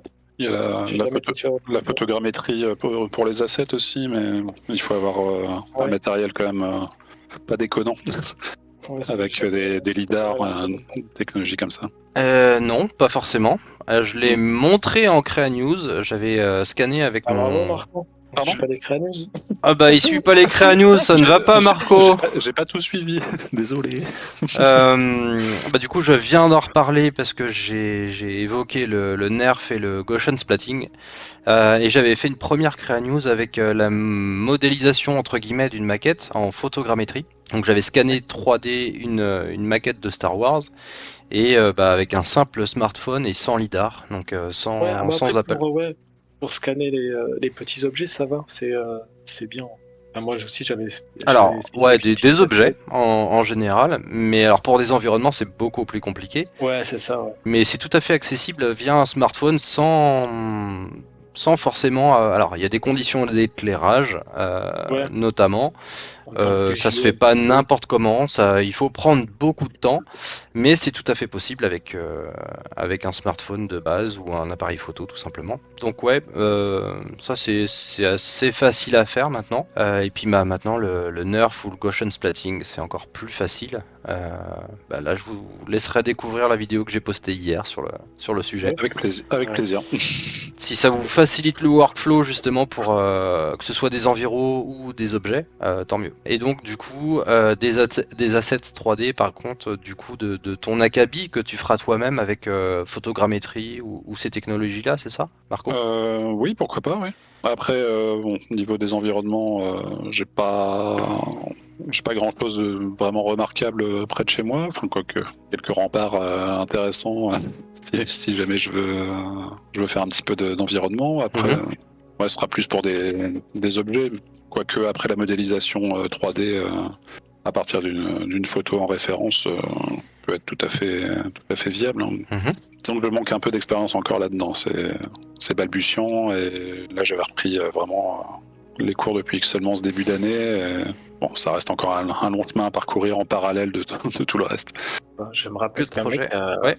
l'artiste avait fait, il avait scanné une feuille de salade pour le mettre sur Blender et puis il avait fait un concept avec ça, c'était super stylé. Il avait Ouais. changé la couleur de la salade avec un truc rouge, ça faisait un truc vraiment très très cool alors que tu vois qu'il partait d'un scan d'une feuille de salade, quoi. C'était tout con. Ouais, que ce soit un scan ou même juste une image, il y avait un concept, un tutoriel sur tuto.com de Bastien Grivet. De Ouais. mémoire, je crois que c'était un avocat, il prenait la photo d'un avocat et il le transformait et en environnement, en vaisseau spatial, Ah ouais. Ah pour oui, en c'est faire un bien. concept. C'est Sympa. un très très bon tuto, je vous le J'avais conseille. suivi moi, son tuto sur le timbre poste justement sur tuto. Je crois que c'est tuto.com. Il utilise sa petite méthode là de timbre poste où il met la toile de son Photoshop à une taille très petite, à la taille d'un timbre, et puis il gribouille un petit peu jusqu'à avoir une forme, Ouais, avoir les quelque chose. thumbnails. Hmm. Ouais. Et donc lui, il appelle ça met la méthode de timbre poste. Et petit à Ouais, petit, timbre il zoome poste, faut dedans. y être. Ouais. Et c'était un cours très sympa aussi, ouais. Ouais, je Dès qu'on conseille aura vraiment ce fait de la tuto-là. post, Il m'a appris beaucoup sur la composition, sur le design, par exemple, de vaisseaux. Qu'est-ce qui marche, ouais. comment ça marche, etc. C'est vraiment très intéressant à faire. Ok, donc plein de projets pour vous. De la reconnaissance surtout. Alors, pas forcément que des pairs. Marco, tu en parlais tout à l'heure sur les réseaux. Essayer de se faire Oui. connaître. Après, même si c'est pas une fin en soi, hein, mon objectif, c'est vraiment, pour moi, c'est de devenir meilleur, tout simplement. Ouais, ça n'empêche pas. Et puis c'est important surtout Mm. pour continuer à avancer, parce que bah, mine de rien, c'est beaucoup d'émotions, j'ai envie de dire, d'essayer d'avancer. Il faut sans cesse, comment dire, se tirer les doigts, d'où je pense pour essayer d'avancer et pas démoraliser facilement. Mhm. Ben ça, après, il y en a. Enfin, je pense qu'on a tout le temps des périodes où on déprime un petit peu. Ah, on se remet, la remise en question Ouais, est assez fréquente. et je pense que Ouais. ça va t'arriver aussi, Marco, des périodes où tu vas rien sortir, tu vas être devant ta tablette et puis tu vas faire des trucs et tu fais que des trucs nuls. Y a rien qui veut sortir. Bah, Et tu te dis, mais c'est pas possible, je suis trop nul. dans ces moments-là, ouais, je préfère mettre de Ah, côté et puis vraiment pareil. ça, Vaut mieux les ça lâcher. reviendra. Bah, Ou c'est alors, important ce que vous dites, effectivement. Ouais, il y a des moments où on n'arrivera à rien, Ah ou oui, rien de oui, correct. carrément, ouais. Vous voulez en Et parler? ça, bon, après, moi, je sais pas si on peut approfondir vraiment, mais en tout cas, ce que je tiens à dire, c'est que même au jour d'aujourd'hui, avec le niveau que j'ai, où des fois je me dis c'est bien, t'as un niveau qu'il faut pour commencer à bosser, etc. Ouais, j'ai des périodes où je me dis que je suis très très mauvais, que je suis nul, donc et voilà, je déprime, mais je dis même à ma copine, mais j'arrive pas, c'est pas possible, je suis trop nul. Puis celle qui me dit mais non, ça va pas. Et bah, ça c'est bien aussi d'avoir quelqu'un qui nous soutient dans ces moments-là encore. Ouais. Mais ça arrive souvent, ça arrive très souvent. Et après, qui est rigolo, c'est quand même que à un moment donné, on sort de ce truc et c'est là qu'on sort une créa qui est vraiment top ou qui va surpasser ce qu'on a fait, ce qu'on a toujours fait jusqu'à maintenant. Mais ouais, ça rejoint un petit peu bah, le concept en fait des paliers de progression, où on aura l'impression de stagner pendant très longtemps, et puis bon, finalement c'était pour mieux rebondir après. Exactement, ouais. Des périodes de crise qui arrivent par paliers, comme le nom Mais l'indique. c'est des moments compliqués parfois, vraiment. Oui, oui. Et qui sont plus longs que les moments de progression. Exactement. Ouais, c'est d'autant plus important d'avoir des personnes qui nous soutiennent justement dans ces moments-là, parce que Ouais, nous, carrément. on est très mauvais conseillers pour nous-mêmes. Mais et j'y reviendrai d'ailleurs dans une série de 12 petits épisodes de Créa News un petit peu particuliers sur la motivation, le voyage du héros. Je vais appeler ça Ouais. comme ça sans teaser trop, le voyage du héros. Et effectivement, il y a beaucoup d'embûches. Que ce soit, on peut parler des IA, des nouvelles technologies, les courbes d'apprentissage, et puis aussi soi-même. On a des ennemis intérieurs et c'est pas forcément évident de lutter contre soi-même. Et vous n'êtes pas seul. N'hésitez pas à demander conseil à des gens qui Ouais. s'y connaissent, et puis C'est à très d'autres. important. Et des gens qui ne s'y connaissent pas non plus, parce que parfois ils repèrent des choses on a le nez dedans et on l'a pas vu d'un point de vue un peu plus extérieur. Ah oui. Ouais, tout à fait. Aller traîner sur les forums, etc., c'est super important. Bah, je le dis, je le fais pas forcément. Je l'ai fait par une période, maintenant je prends moins le temps. Ouais. Mais, ou même être entouré de quelques amis qui vont nous conseiller. Moi, par exemple, je parle beaucoup avec Schmax, avec Maxime Shield et Mathieu Ménian. Visual Nier, je sais pas s'il a toujours ce blaze sur DPS. Mais en tout cas, souvent on s'envoie nos créas entre nous et puis voilà, on se donne des conseils et puis ça fait énormément évoluer. Je sais que sur le challenge de l'année dernière, là, avec le super-héros, j'avais fait une ville Luxuria. J'avais envoyé cette créa pendant le process à Maxime et Mathieu. Et, ils m'avaient beaucoup aidé. Et ça m'avait vraiment fait passer un palier de partager ça avec eux. Et au final, de sortir un truc qui est vraiment cool par rapport à ce que j'avais fait jusqu'à maintenant. Ça. En Je tout cas, tiens c'est de mon côté, pardon. des bons conseils. Pardon, excuse-moi. Mais quand on a des gens qui donnent de bons conseils autour de soi comme ça fait vraiment évoluer. On s'en rend pas forcément compte. Et puis ça fait un peu mal au cul, on va pas se le cacher, parce que c'était une création, j'avais peut-être passé trentaine d'heures dessus, et puis tout content, tu leur envoies, regardez les gars, et puis là, tu dis ça, je le voyais pas comme ça, le truc. Et tu dis, oh non. Je te dis, je vais y passer encore des heures dessus. Et donc c'est dur de s'y remettre parce qu'on en a un peu marre, on va se le dire. Hein. Oui, au bout d'un moment, on est saoulé. Au bout d'un moment, ton image, tu veux plus te la voir. Hein. Tu as envie de tout balancer, mais tu te forces et puis au final, tu dis ils avaient raison.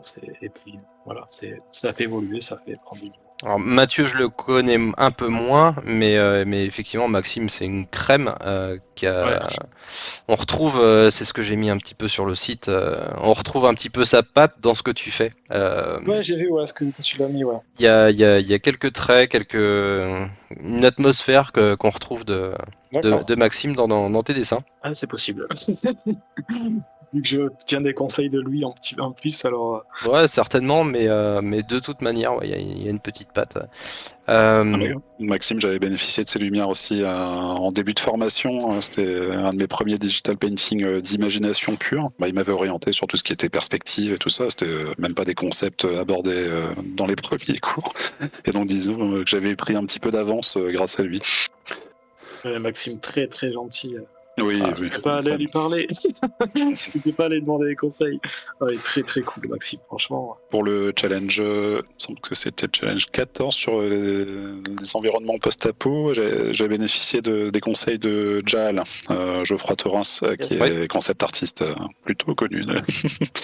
Connu et reconnu maintenant, on salue. Qui, on voit pas assez d'ailleurs, mais. Ça dépend des moments. Oui, ça dépend des moments. Là, il a recommencé à poster un petit peu sur les réseaux. Et qui m'avait effectivement montré la bonne marche à suivre concernant notamment la lumière, un fondamental essentiel sur une de mes créations, et qui du coup a remporté pas mal de succès grâce à ça. Je le remercie encore. Pour lui, c'était une soirée comme une autre.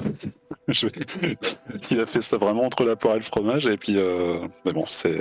Mais pour toi, ça signifiait beaucoup plus. Oui, c'était. Déjà, c'était un privilège d'être corrigé par quelqu'un qui a autant d'expérience, et puis j'avais ressenti ça également aussi quand Gaëtan Welser Spartan avait justement fait la correction mon illustration de fin de première partie. Et donc, du coup, il s'en est servi pour illustrer ses propos. Il y a toute une collection de vidéos destinées à chacun qui a posté son illustration de fin de première partie, et il fait une correction, on va dire, sur mesure. Toujours En intéressant expliquant un petit peu. d'apprendre C'est- des erreurs des autres. Ouais, effectivement, il y a une chose sur laquelle je voulais revenir, et puis on va développer après le reste. Mais ouais, c'est de pas hésiter à commenter, même si on sent ou on pense plutôt qu'on n'a pas le niveau. N'hésitez pas à commenter. Des gens qui ont un niveau supérieur, parce que vous voyez des choses, vous, que d'autres ne verront pas. Non seulement ça aide la personne, donc c'est toujours appréciable à s'améliorer, et en plus, bah, tout simplement, vous allez apprendre en commentant la personne qui a un meilleur niveau. Vous allez détecter des trucs, vous allez prendre du temps pour appuyer ce que vous voulez dire et comment vous le sentez. Ou des fois, vous allez vouloir commenter, puis en fait, non, ce que vous pensiez au départ d'une illustration, en fait, ça fonctionne très bien. Vous allez apprendre tout simplement en commentant les autres, quel que soit le niveau. Et puis, ouais, l'autre chose du coup, c'est recevoir n'hésitez pas surtout à aller voir les gens quel que soit le niveau là encore, et essayer de parfois lier amitié, juste discuter, que ce soit Maxime Shield, Geoffrey Terrence, donc Jaal, n'importe qui, n'hésitez pas à les contacter tout simplement pour leur dire que vous appréciez leur travail, comment ils travaillent, etc. C'est toujours intéressant. Et ils sont super accessibles en général. C'est très didactique, effectivement.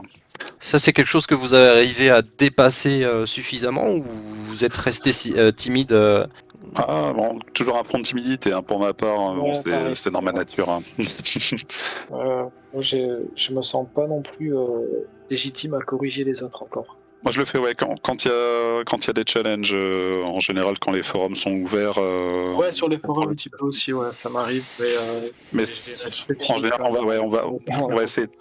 On va essayer d'être sélectif, prendre des gens qui sont à peu près du même niveau que nous ou un petit peu moins. Ce sera plus facile. Et après, on s'estimera peut-être pas en mesure de pouvoir apporter de l'eau au moulin d'une personne qui a beaucoup d'expérience. Enfin, beaucoup plus d'expérience que nous.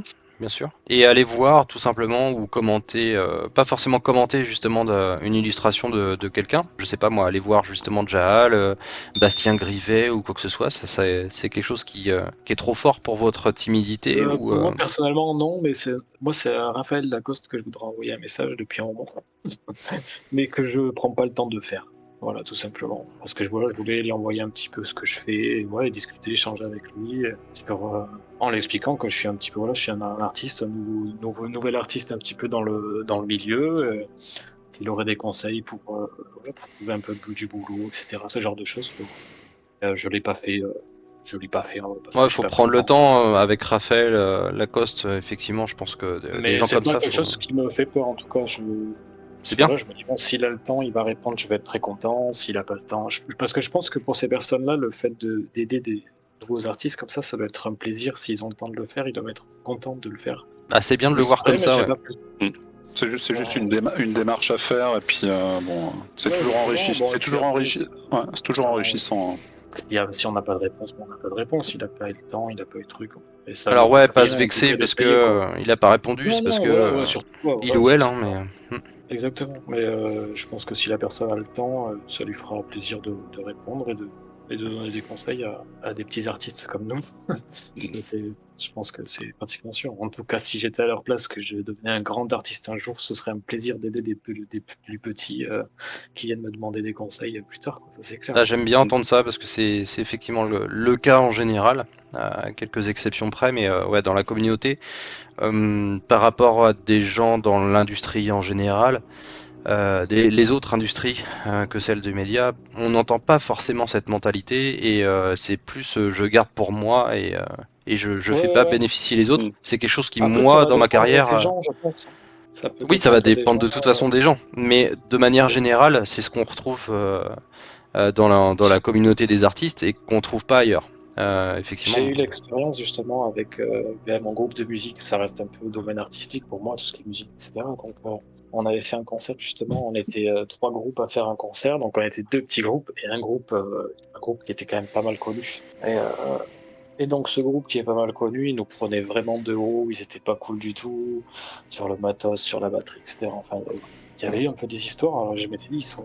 Enfin, après le concert, je me suis dit, putain, mais ils sont très cons ces mecs. Enfin, je me dis, si moi c'était mon groupe, j'ai commencé petit et puis j'ai grandi, s'il y aurait des petits groupes avec moi, je serais là pour les encourager, les mecs, c'est cool ce que vous avez fait. Machin. Et il y avait vraiment eu, moi, avec ce groupe-là, j'avais trouvé ça vraiment bizarre et vraiment pas cool de leur part, je trouve.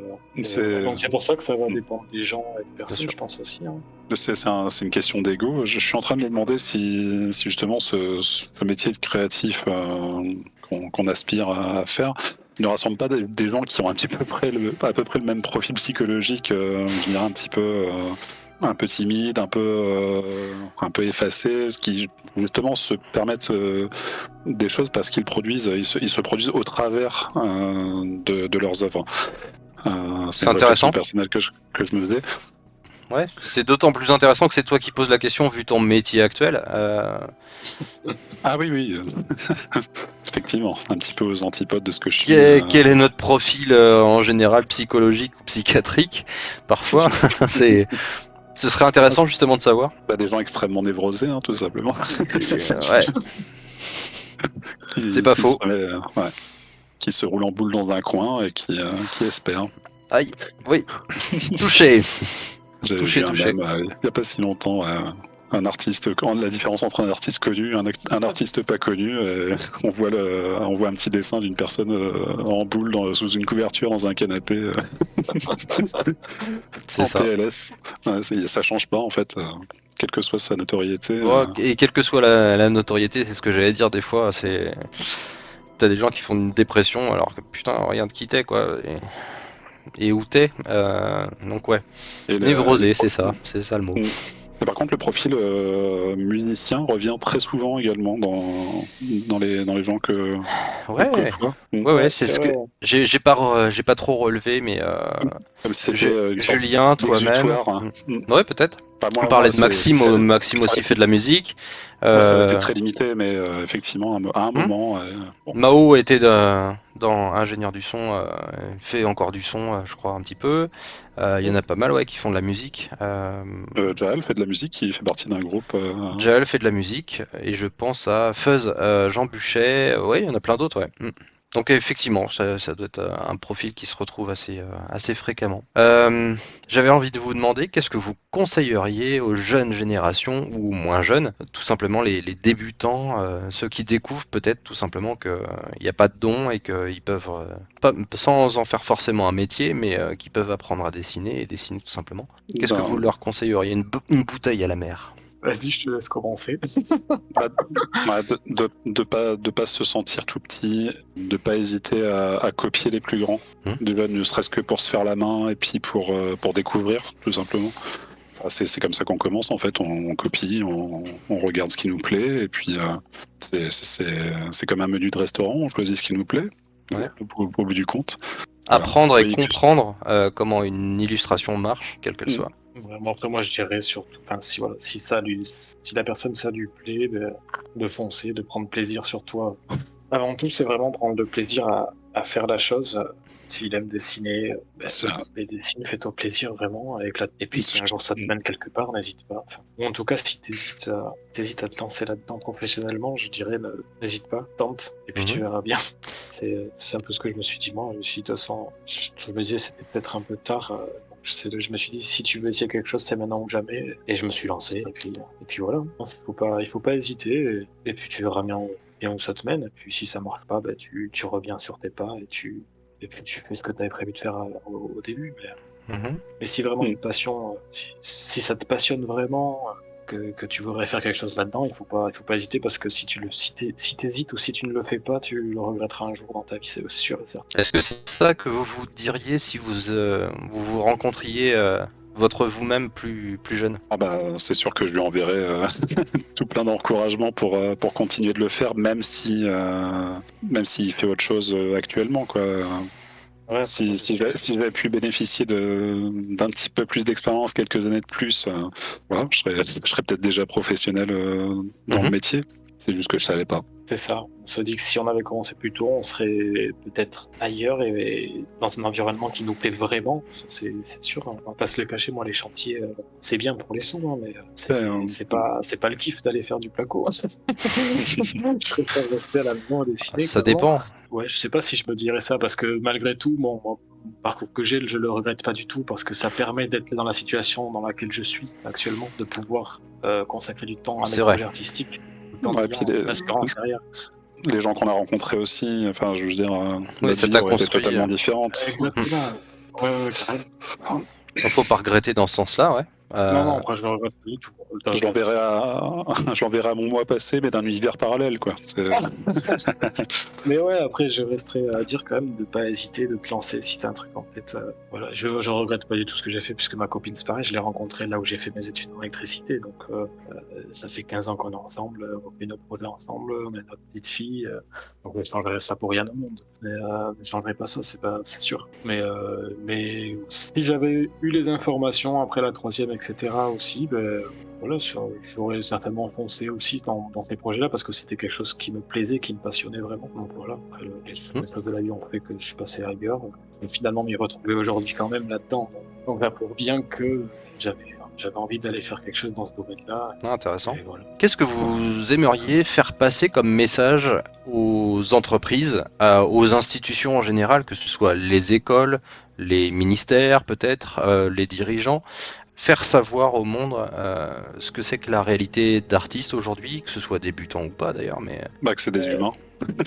Des humains et que les humains ont besoin d'une sécurité matérielle, sécurité financière, d'être entendus et soutenus, qu'on n'est pas remplaçable comme ça, parce que bon, ça, on a entendu parler très récemment des vagues de licenciements dans les gros studios AAA de jeux vidéo. Ça fait mal. Enfin, pour eux, c'est des chiffres, c'est des gens. Non, moi j'avais plus ou moins terminé par rapport à ça, par rapport au gouvernement. Est-ce qu'on existe? Est-ce qu'ils savent? Est-ce qu'ils connaissent ne serait-ce que ce métier-là? J'en doute. Je sais pas si ça a changé depuis notre époque. Enfin, notre époque, ça fait très vieux. Depuis la période où nous, on était à l'école et qu'on manquait d'informations concernant tous ces métiers. Mais je verrai bien avec ma fille hein, quand elle commencera à choisir sa voie. C'est pas encore. Enfin, qu'il y ait un suivi un peu plus adapté par rapport à un élève quand on dit qu'on aime une passion, qu'on aime dessiner, etc. Mais proposez-nous des trucs. Proposer toujours des trucs adaptés à ce qu'on aime. Quoi. Quand on dit non, ben, écoute, t'aimes dessiner, ben, sors-moi la liste, enfin, sortez-nous la liste des métiers qu'on peut faire en rapport avec le dessin. Alors maintenant, ça a changé maintenant parce qu'Internet, ça a vachement évolué, donc n'importe qui peut aller voir maintenant. Ouais. Sur Internet, tu tapes sur Google métier en rapport avec le dessin, j'aime dessiner, qu'est-ce que je peux faire comme métier, et on va le trouver. Donc c'est vrai qu'à notre époque, on n'avait pas ça. Non, j'ai eu accès à Internet après toutes mes études, donc c'était 2001, 2002, je crois, un truc comme ça. Ouais. Voilà, moi j'avais accès à Internet, mais le seul Internet c'était Facebook et MSN, quoi. Je m'en servais même pas pour aller chercher des informations. Enfin, c'était l'utilisation était vraiment pas la même qu'aujourd'hui. Et c'était il n'y a Donc, pas si longtemps que ça. Non, non, après ça a évolué tellement vite que Ouais, j'ai peur qu'on soit dépassé par tout ça d'ailleurs. ça c'est sûr, ça risque d'arriver. Hein. Ouais. Et sinon, peut-être, j'ai envie de dire Madame Michu, celle qui est peut-être en carrière, ou celle qui a fait sa carrière, une personne tout simplement qui ne sait pas qu'on existe, peut-être voilà, une entreprise. Est-ce que vous avez un message à faire passer à ces personnes-là, sachant que il y a des entreprises qui font tout à fait appel, tu en parlais tout à l'heure Julien, à des illustrateurs, que ce soit pour leur campagne d'affichage ou un logo ou quoi que ce soit. On peut pas dire qu'ils connaissent pas notre existence, puisque s'ils ont besoin d'une affiche, ils vont forcément se débrouiller pour trouver un graphiste aussi. Pas forcément, ils font appel à des boîtes de com qui font appel à des... Oui, c'est vrai. Ouais, c'est vrai, c'est pas faux. Du tout. Après, moi, pour ce genre de clients-là, je pense pas que c'est des clients qui vont venir à toi, c'est plutôt à toi d'aller les chercher. C'est tout con, mais tu peux récupérer même des entreprises qui sont près de chez toi, ou tu cherches des entreprises sur Internet et puis tu leur envoies, eh bien, écoutez, bonjour, je suis illustrateur, on leur envoie leur portfolio, on leur envoie un MP. On leur dit si à l'occasion vous avez besoin de visuels pour votre identité visuelle ou d'affiches, etc., n'hésitez pas à me contacter. Et ça peut être des personnes qui vont venir vers nous, mais je pense pas que c'est des personnes qui vont venir seules vers nous. Surtout pour nous, des petits artistes à 500 abonnés, comme on disait qu'on n'a pas beaucoup de visibilité, etc. Même si tu as un site internet, avant que le site y ressorte dans les premiers résultats, quand tu tapes graphiste sur Google, c'est pas encore. Donc, Ouais, ou il graphiste faut aller Dunkerque, quoi, ou graphiste Pau. ouais, même moi, dans ma ville, hein, c'est tout petit, hein, mais si tu tapes graphiste Tarbes, je crois même pas que tu me trouves, hein, je suis pas sûr. Bon, après, j'ai fait mon site moi-même, tout ce qui est visuel, je me débrouille très bien, mais tout ce qui est partie référencement, Il est très etc., bien ton site, SEO, hein, je leur montrerai au cours de merci. l'émission, hein. Mais après, tout ce qui est référencement, etc., ça, je ne connais pas, j'ai jamais suivi d'études. Voilà. Je me suis C'est lancé sur WordPress, je me suis débrouillé tout seul comme ça, mais il y a plein de choses à connaître pour mettre en avant le site, pour qu'il soit plus léger, pour qu'il rame moins, etc. C'est des choses Ouais. que Mais bon, ça sert de portfolio pour envoyer à mes clients. tout à fait. Pour revenir à ce qu'on disait à un moment donné tout à l'heure, que c'était important d'avoir son site, pour moi, c'était impensable d'envoyer mon portfolio de ArtStation ou un truc comme ça, surtout ArtStation, parce que si je vais envoyer mon portfolio ArtStation à un client, un potentiel client, il va se retrouver sur un marché aux artistes. Il va avoir des milliers d'artistes disponibles pour faire sa C'est créa. ça. Donc il fait juste 2 clics et il est plus sur mon portfolio et il va trouver d'autres gens. Donc moi, le but, c'est qu'il reste chez moi, le client, hein. Donc C'est je lui ça. envoie mon site internet.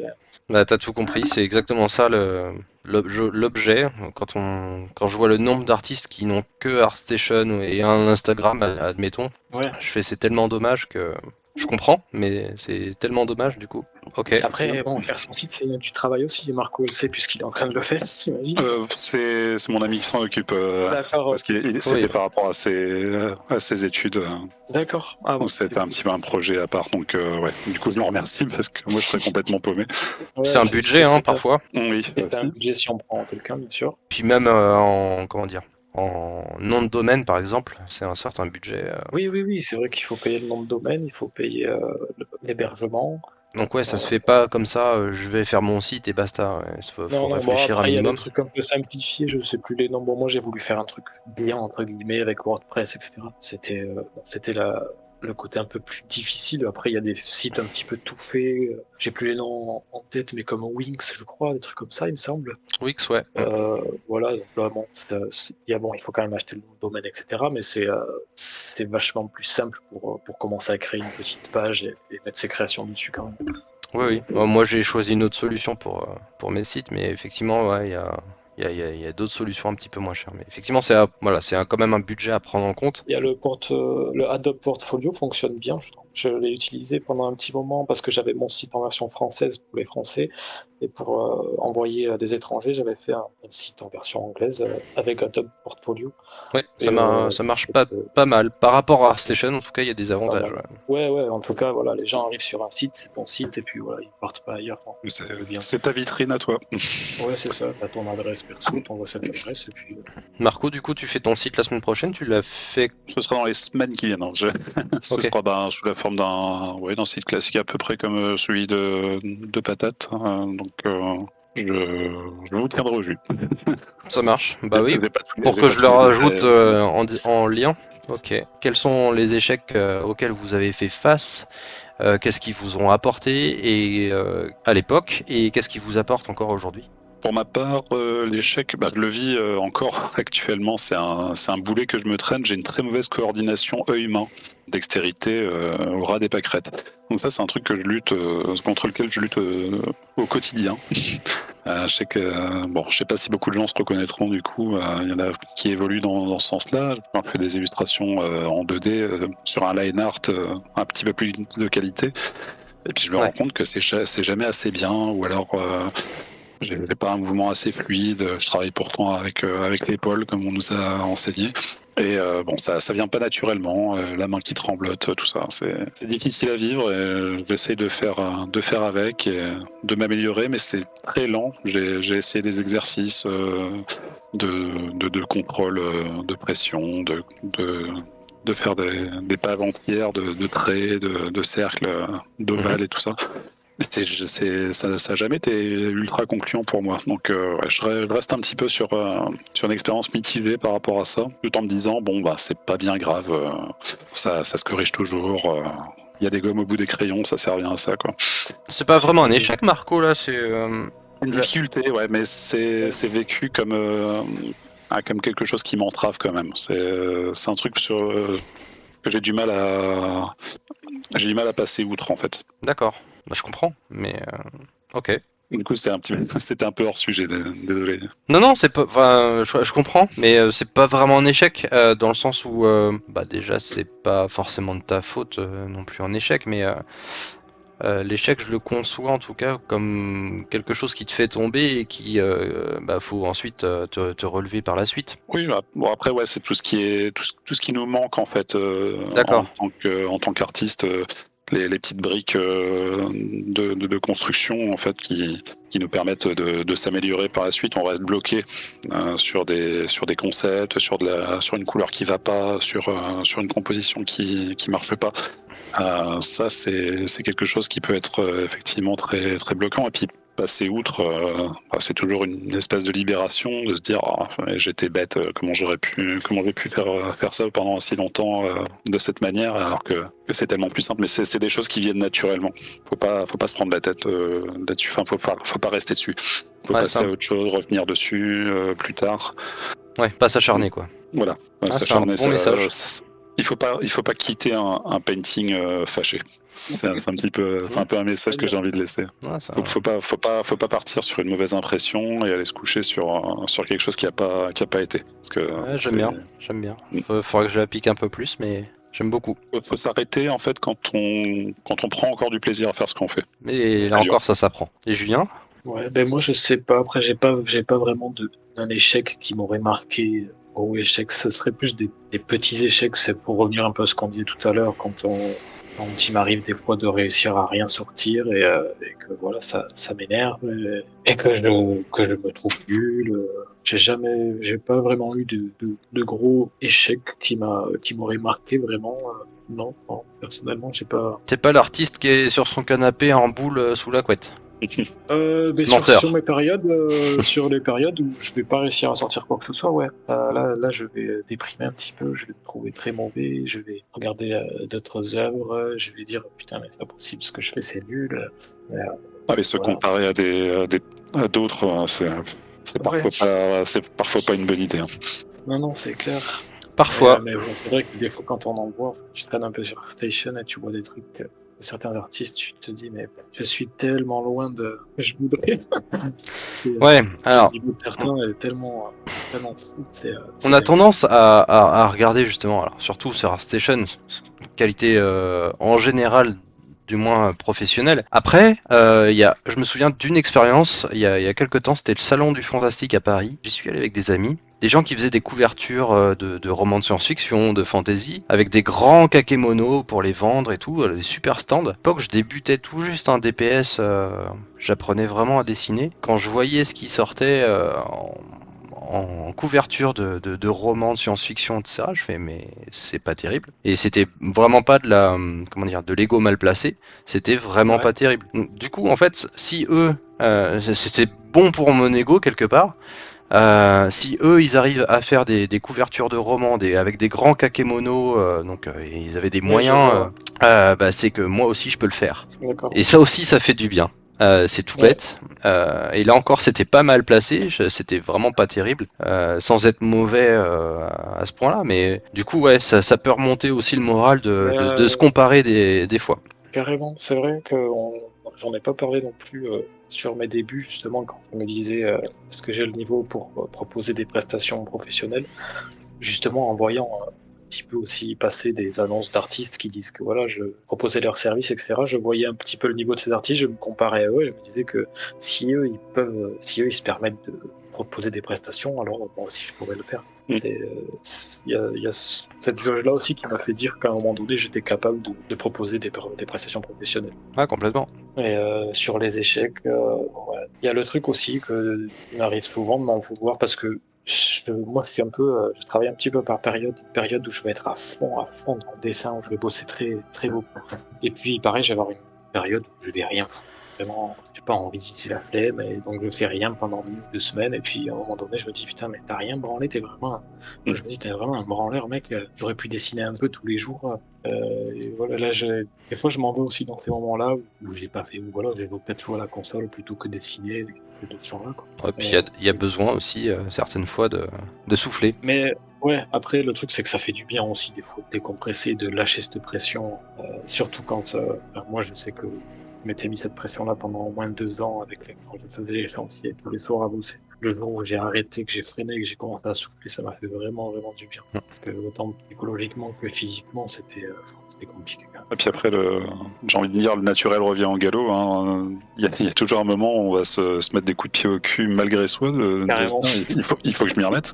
Allez, mec, Je- tu vois, je- c'est c'est comme, ouais, comme une voix de sergent instructeur, quoi.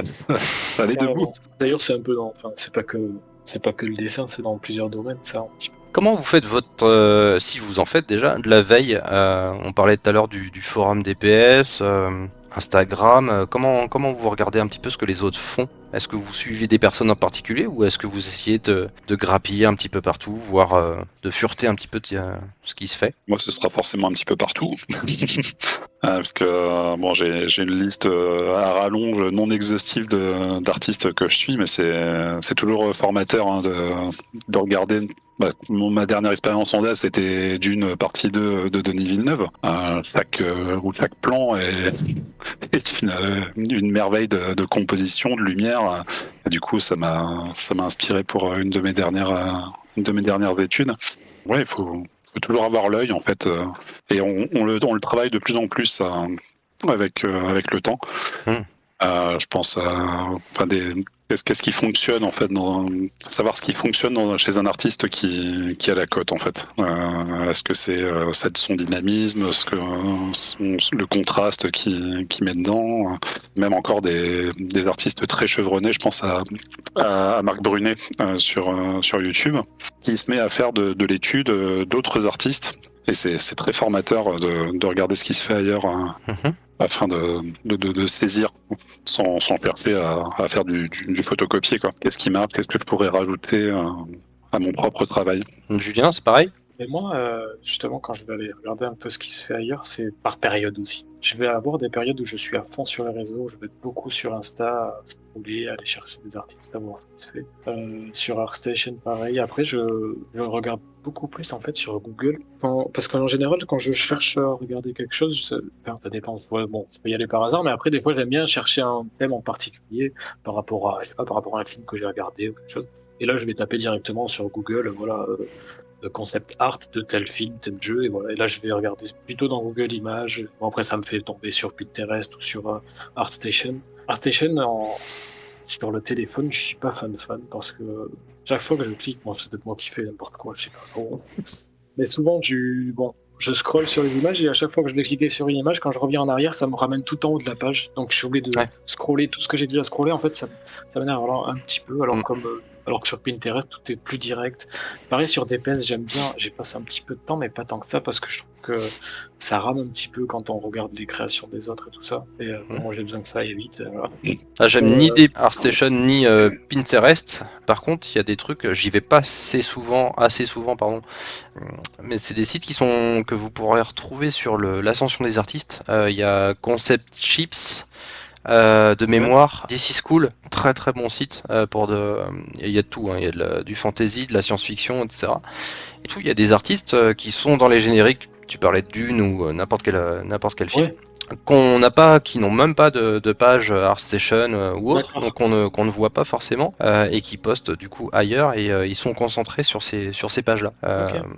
Du coup, si j'ai un petit exercice à vous faire, ce serait de regarder du coup la liste au générique, les concept artistes, VFX artistes ou je ne sais quoi à la fin du générique, et il n'y a pas que Cole Price, George Hull Design, il y en a plein d'autres, et allez voir sur internet ce qu'ils font, c'est vraiment cool, et vous les retrouverez pas forcément sur ArtStation. Pas de souci. Après, moi, la grosse source aussi de contenu ou de process et tout ça, c'est YouTube. Vraiment, il y a pas mal d'artistes qui partagent leur process complet, que ce soit avec Blender ou juste Photoshop.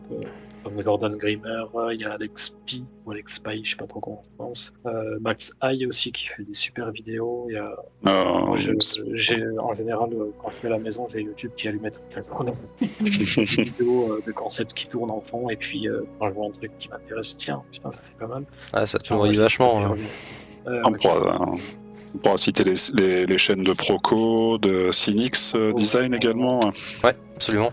Ouais, et puis il y en a énormément, effectivement, là tu cites pas parmi les plus connus du moins, mais il y a énormément de gens effectivement qui partagent leur façon de faire. Et puis quelle que soit la discipline, que ce soit de la 3D, que ce soit de la sculpture sur ZBrush, etc., on trouve vraiment de tout si on prend le temps d'être un petit peu curieux. Et puis c'est pas forcément des grosses chaînes, c'est pas il y en a certains, c'est pas qui ont Absolument. des milliers d'abonnés. Absolument. Il y a des trucs que j'ai trouvé beaucoup plus intéressants sur des chaînes qui ont même pas 1000 abonnés des fois, ou même pas 50 des fois même. C'est vrai que je parlais de Jael tout à l'heure, sa chaîne YouTube elle est assez confidentielle en l'air de rien, alors que bon... Jael, du workflow... Il communique pas trop sur ce qu'il fait, il a une très bonne page. Très bon site, pardon, avec... je crois que c'est toujours le cas des brushes à télécharger d'ailleurs, qui sont bien utiles. Oui, je confirme. Moi, ils me plaisent bien. Et puis, est-ce que vous voulez aborder autre chose ? Je pense qu'on en a fait le tour plus ou moins. Après, Vous avez un message à passer. Bonjour maman, ça compte aussi. Non, pas spécialement. Bonjour papa. Eh ben, merci à vous surtout. On rappelle Julien, on peut te suivre sur ton site, sur Instagram, sur ArtStation bien sûr. Il y a la chaîne YouTube. La chaîne YouTube est très intéressante, même si ça va très très vite. On apprend toujours des choses. Et savoir comment tu fais déjà tout simplement de ton process en général, c'est toujours bien intéressant.